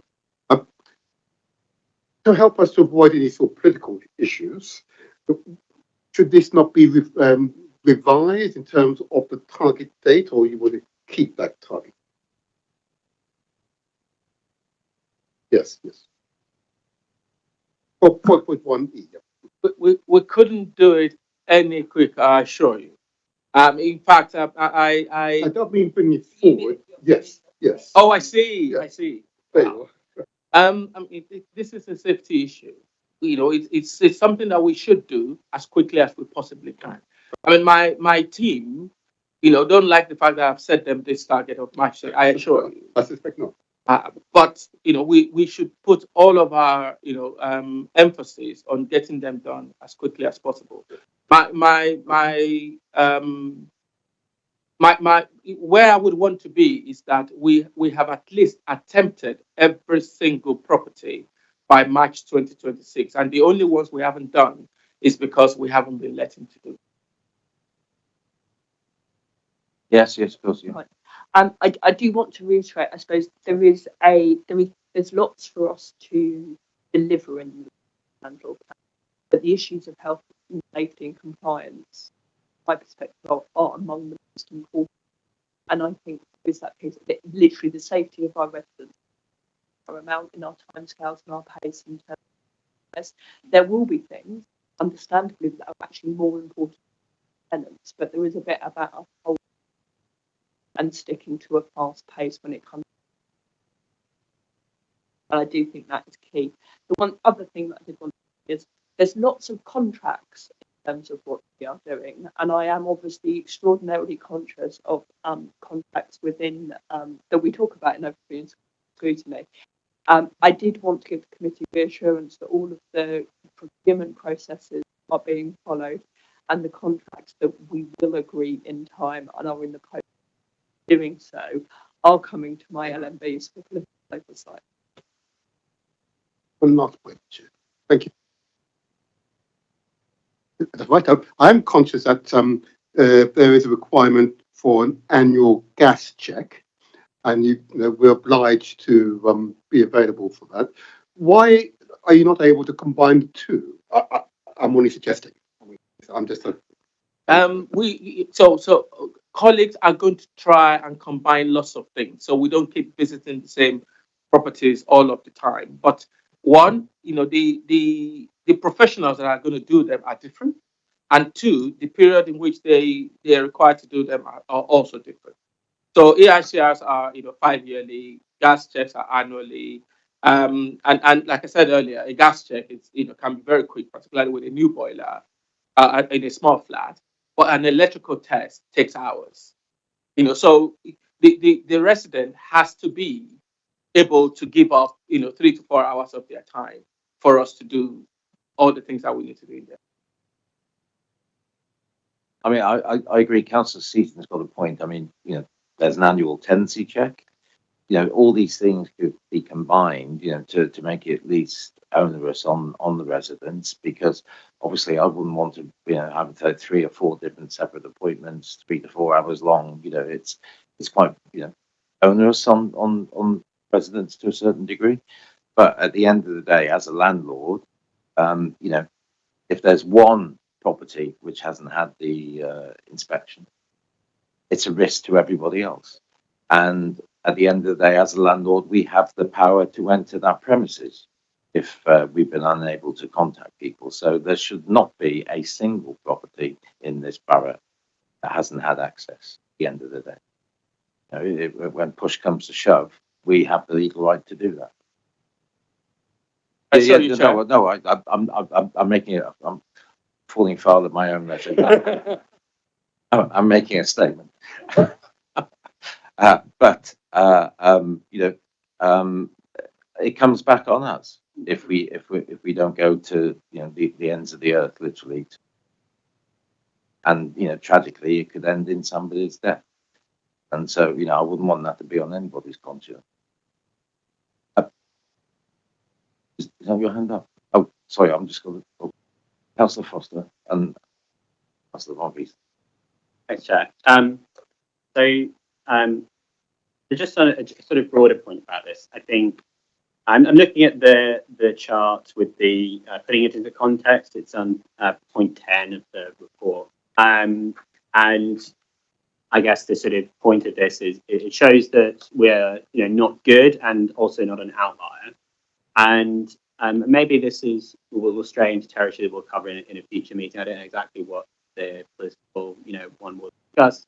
But I think that it is important that we have an understanding of, I suppose, what is going on and has gone on in the social housing sector.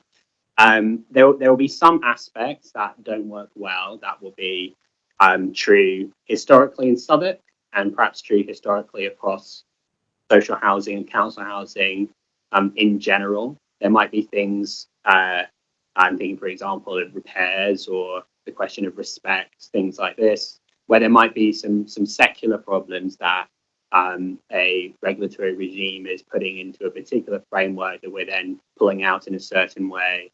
But there might be, structural problems or other kinds of an issue. There will obviously be things that will be problems that are Southwark, they're particular to Southwark. They might be things that were particular to Southwark, in decades prior, with its large social housing stock, or they might be things particular to Southwark which arose in the austerity era as a result of that.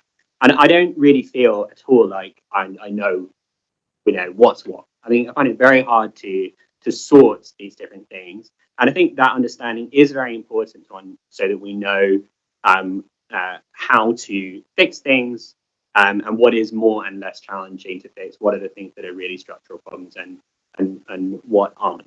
So I would welcome, it's probably not necessarily within the scope of this particular report to lay that kind of analysis out, but I would welcome a degree of reflection or understanding of how we kind of come to and answer these questions about council housing and about Southwark's own management of it in recent history and in longer history. Okay, I could write a book for you, but I know, but I think it is very. No, I'm not trying to. Because I do think that there is a degree to which we, yes, we need to tick box and answer all the things and do all of that, but we have to understand what the nature of it is in order to do that effectively. I did have more specific points I'm going to come to. Just very, very quickly. One of them, this is just a sort of general concern as well, perhaps not a specific thing to put to you. But having had recently on our scrutiny committee, we were talking about the engagement strategy and engagement of tenants, and part of this is accountable to tenants, and there's this housing management board, similar to repairs improvement board and all these types of things. I just have a slight concern around I suppose we do have quite a clear understanding in some respects of what things need to be fixed. It is always good to talk to tenants. It's very good to speak to them. It's good to get feedback. My concern is around the amount of energy that is expended on feedback mechanisms where we broadly do understand, and they kind of give the veneer of empowerment to a process which is more like data gathering by the council to enable it to improve its management processes. I don't necessarily think any of those things are bad, but it's more that I worry that we kind of put labels on things that where it doesn't fulfill that goal of either empowering tenants or necessarily giving us the information that we need when, many of these things are so concrete that we need to be doing. And I think that we lean in often to these engagement, which is like a bit like surveys in various different guises. On a more specific point, although this is related, the point 9, the principle tenants feel respected, in our the appendix that gets into our actions to tackle these, it refers to what we're doing here. This is 9.1, where the response here is about a project to ensure that diversity and inclusion are featured prominently in how services are delivered. I'm certain that issues of diversity and inclusion are relevant to questions of how tenants feel respected. I'm not sure if it covers all of that. And so I'd be interested to hear more about how that addresses the question of respect. I mean, I'm sure we all have stories, through casework and our own experiences of where the council's fallen short on this measure.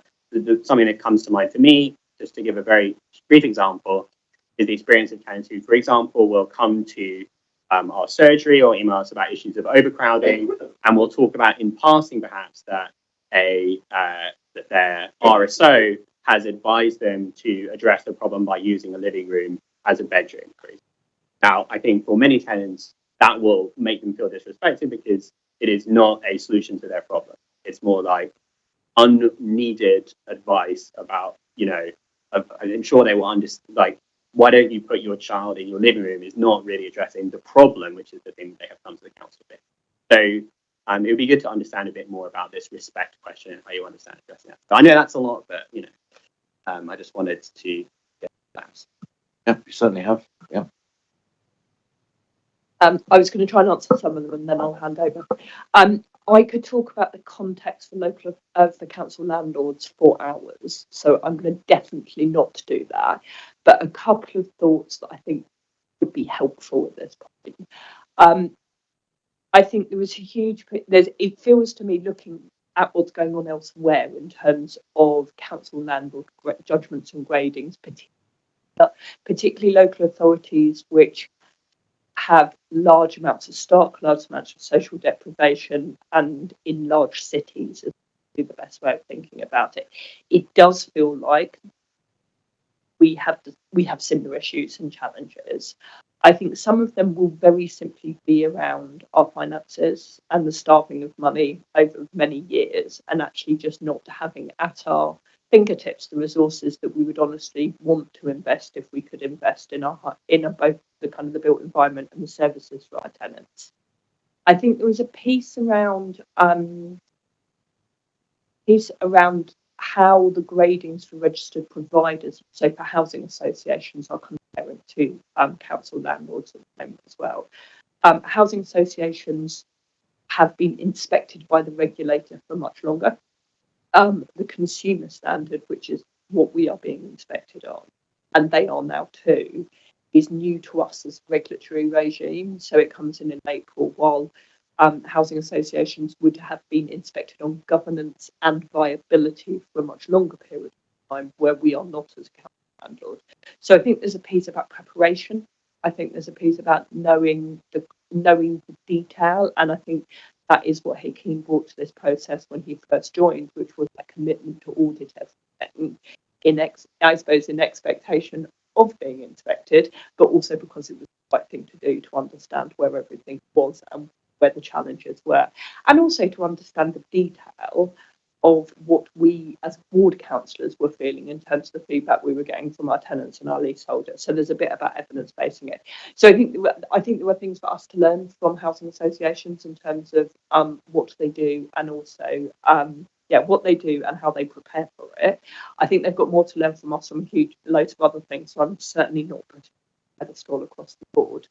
But yeah, I do think that bit about learning lessons is important, and maybe there is a piece of work for the commission, if that is something that would be of interest, in terms of getting into that in more detail. I'm also conscious we're still at quite an early stage, so like everyone is watching each other. They are coming through as we kind of us and others, but we don't have a broad picture yet in terms of kind of local authority or council. Resident engagement.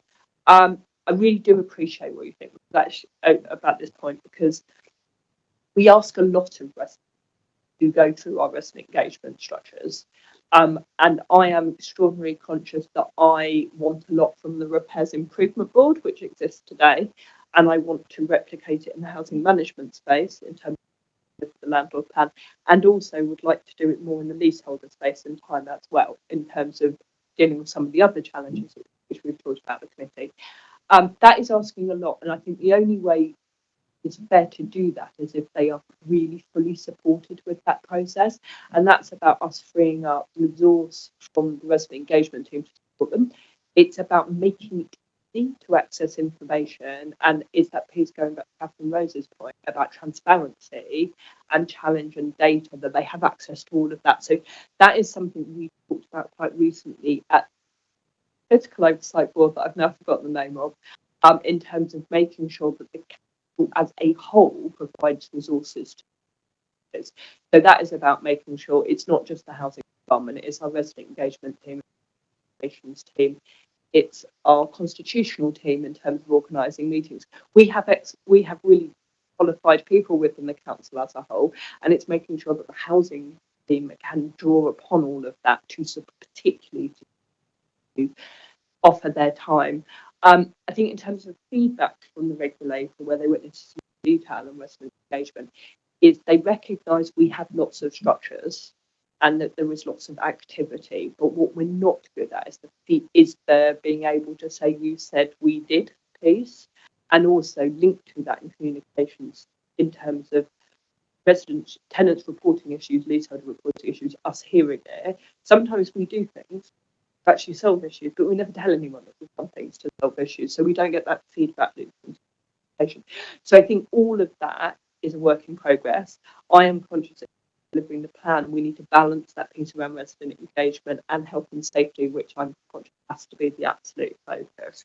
But I do think it's about recognising be resourced as well as possible, and some of this has to sit in parallel to our main resident engagement strategy, which is part of that, but also. So I'm conscious we are asking a lot.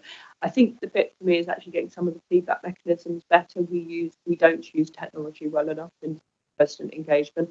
That we need to make sure we have this detailed content-driven, challenging process, but we also need to make sure that we are getting a volume of things like that because there are just so many people. The only thing I'd add to that is Southwark. The things that Councillor King has talked about generally about local authority housing are all true, but there are particular issues because of what we are and the type of stock we have. The regulators visited yesterday, three key people, and I took them around on a bus tour of our stock. They were shocked, impressed in equal proportions. They had never seen anything like that. Everywhere you look, there's an estate, of different types of, build, different builds, different periods.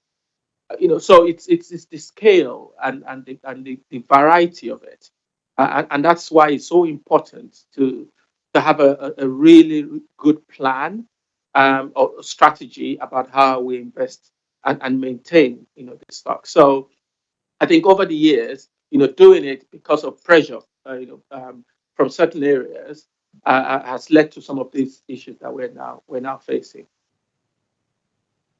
And if I may, just to take up Councillor Foster's point, it's both what we do and what we don't do has an impact, which is probably more amplified and greater in this borough because of the very points that you make and the sheer scale and the size of this local authority. So we all need to be aware of that and the importance of the strategic oversight regard, which we're coming to later in the year, like I mentioned before. I think so. I hope so. We talked about it so much. Councillor Von Wiese. Thank you, Chair. Two slightly legalistic points, if I may. The first one further to the Chair's comments that, of course, if access is a problem or it's one of the delaying or main delaying factors, it is of course true that we have first responsibility towards the safety of all the residents. And I mean, I live in a council-owned building and managed by a third party, but when there was a problem apparently with the fire door, I was told that could we have access 2 days later? And I said, no, I'm not there. And I said, do you mind if we go in? We have the key with management office, and there wasn't really a possibility to say no at this stage. So the first question is, legally, how does it work? Because so much of this is really down to communication. And if you communicate with residents, say, would we have access, please? And they say no, what's the timeline from that point onwards towards enforcement when you can actually go in with the spare key in order to carry out what is this vital works that need to be done with or without ultimately the residents' consent, because it's everybody's life. So that's the first question. The second one, again, slightly legalistic, but I was just wondering, how does this work? Because it's been 6 weeks since the regulator has graded the council at C3, which is, I understand, the second lowest grade possible. So we obviously want to improve that, but what are the timelines? Is there a deadline by which we have to get out of that? Because I know at the moment it is under the ratings under review list. How long do we have to get out of that? How do we make sure we don't drop to D4 if we're not careful? What's the next step? Okay. So in terms of access, we I don't know who said we had a spare key. We don't have spare keys for every flat. We shouldn't. As a landlord, we should seek access, and if the tenant doesn't give access to us, we have to go to court, for one reason or the other. So in terms of gas checks, it's on the basis of the statutory requirement. For EICRs, it would have to be injunctions. But staff are clear on these instructions that this is what they would do. But ideally, we want to persuade people to give us access for their own safety, and therefore there will be leaflets explaining what we need to do, why we need to do it. There will be communications, so that people are willingly, giving us access. And as we've discussed previously, we would do it to make sure that we try and pack, things that we want to do in that home together, so that people don't keep taking, time off. on a regular basis for our own convenience. In terms of deadlines, there isn't one, except ones that we set ourselves. The regulatory regime is that we will be inspected once every 4 years, but that's not to say they will wait 4 years before they come back. So because we've been graded C3, we're in engagement mode with the regulator, and we will be meeting with them on a monthly basis, where they would look at progress on our improvement plan. And as long as they're confident, there will come a time when they will say, you know what, we don't need to see you monthly any longer. We believe that you know what you're doing. You can get on with it. But we will ever be, as a deliverer or as a landlord, as a social landlord, we will ever be under regulation, except government changes that. So at any time they could ask us to produce evidence of A or evidence of B. So we need to set ourselves up in a way that whatever it is we're doing, we're storing the evidence of it, so that when they ask, it's not when we go and look for it, that we already have it. But politically, my task is to get us from C3 to C1.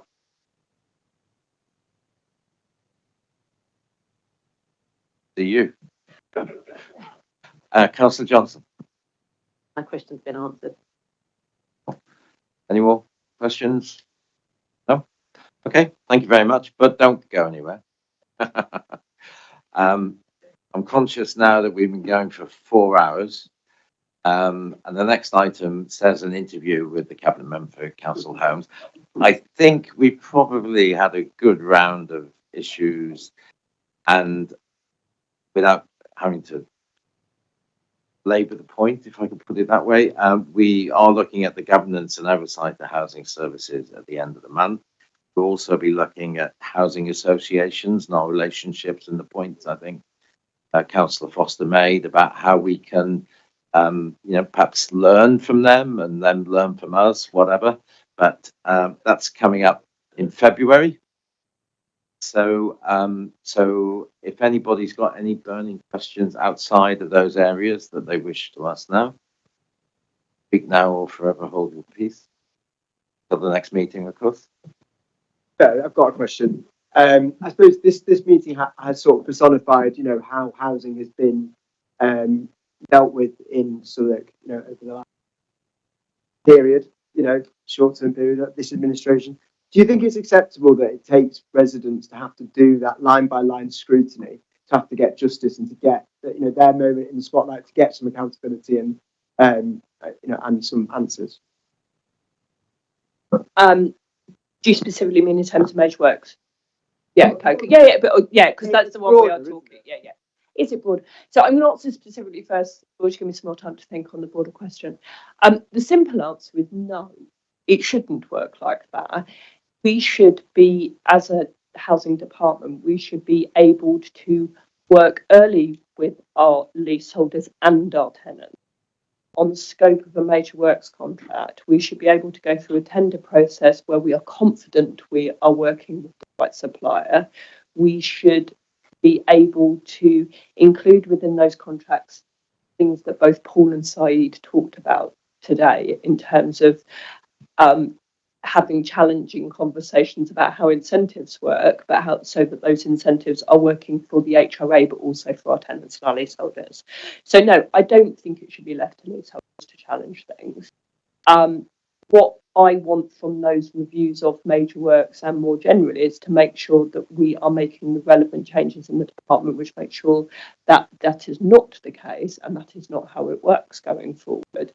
So I think more generally, in terms of wider than major works, I want to make sure, I want us as ward councillors to have confidence about the housing department and everything that it does. And I don't want tenants or leaseholders on a day-to-day basis on anything to have to be the people raising the concerns.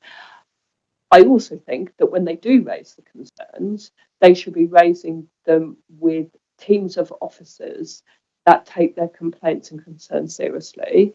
I want them to be believed from the outset. I want there to be a cultural change, which I do think is happening, but will take time to bed in. I want there to be a cultural change where our housing department as a whole is inquisitive about problems that need to be solved. And so therefore, when someone raises a question, they don't just think, how do I solve it for them? How do I solve it for the estate? And how do I solve it more widely? So yeah, I'm not suggesting for 1 minute there is not a huge amount to do. I am very conscious that the priority does have to be the regulatory regime and responding to the judgment, and the Steph would say the first priority probably, but the second biggest priority probably is doing that within the context of a challenging HRA. There is so much that we could be doing, but I do think it all. When I start to think about all of the things we've talked about at Scrutiny, both in OSC and in the Commission, they do all pretty much sit with under those two board priorities, the HRA and the Good Landlord Plan. So, but there will be things that will take longer and harder to get to because regulation and money does have to be. That was a very good answer. Chair, another question? Just quick one. If you wish. And it's a broad question, and it is sort of about looking to that future and the fact that clearly there is a need for a regulatory change and there is a need for government support to change a lot of the problems that we face in the borough. I'm interested in what you're directly doing on that in terms of a lobbying exercise or engaging to try and make the case for Southwark. That's a lovely question. Is that the one we're finishing on? So you will all be aware of the Future of Council Homes work that has been going on and predates me being cabinet member. That piece of work is actually, I'm really, really proud to be part of it.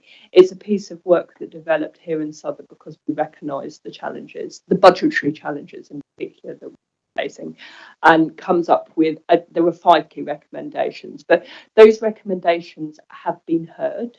There has been a significant amount of engagement with Angela Rayner, her advisors, and with Matthew Pennycook. There are positive things coming back, so there are positive announcements around ways in which to unlock stalled sites in terms of how future council home delivery may be delivered, a long-term rent settlement.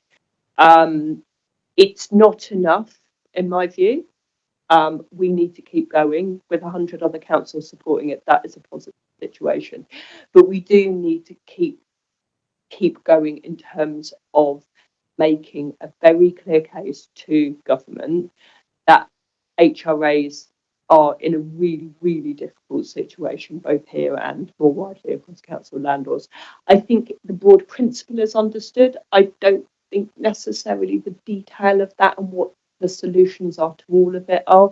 I've kind of got the sense from government that they understand 1 or 2 things that will help, but not necessarily understand that report as a package that needs to come together and needs to be all of it, not just one bit of it. From my personally, I suppose from my cabinet role, probably more so than from Steph's or Kieran's, is particularly the recommendation around the green and decent home standard. I would say it's almost the least developed part of that piece of work that we've been doing as part of the Future of Council Homes, because it needs so much work in terms of what that standard is, and then the funding that will underpin it. And I suppose going all the way back to Margie's question, I can't remember what agenda item, my immediate response when it comes to talking about climate change in the space is to be really defensive, and I'm really conscious of that because yes, where I want to get to is so much further forward where we are at the moment. But the money needed to do that is massive, and you can't deny it. So yeah, there are lots of conversations going on that some things feel better understood. So things around new build feel better understood, things around settlements better understood by government. But there are gaps, I think, still in terms of just what a difficult situation we're in, where the shortfalls, the pressures of things like fire safety and building safety, what we need to do, which has not been funded by the previous governments, and then what that green and decent. Great, thank you. Okay, everybody, thanks for that, and that concludes that item. See you at the next meeting. See you next week. Item 10 then is just to note the work programme, if everybody's happy with that. Thank you. And we'll see one another again on January the 20th. And yes, the 21st is the 20th is the daytime meeting, and the 21st is the evening.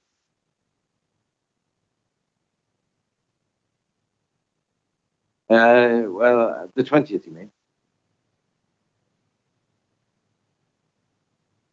Oh yeah. Well, everything's a movable feast, as they say. So, but we'll be discussing this as chair and vice chair. Okay, so I wouldn't take it as gospel. Thank you.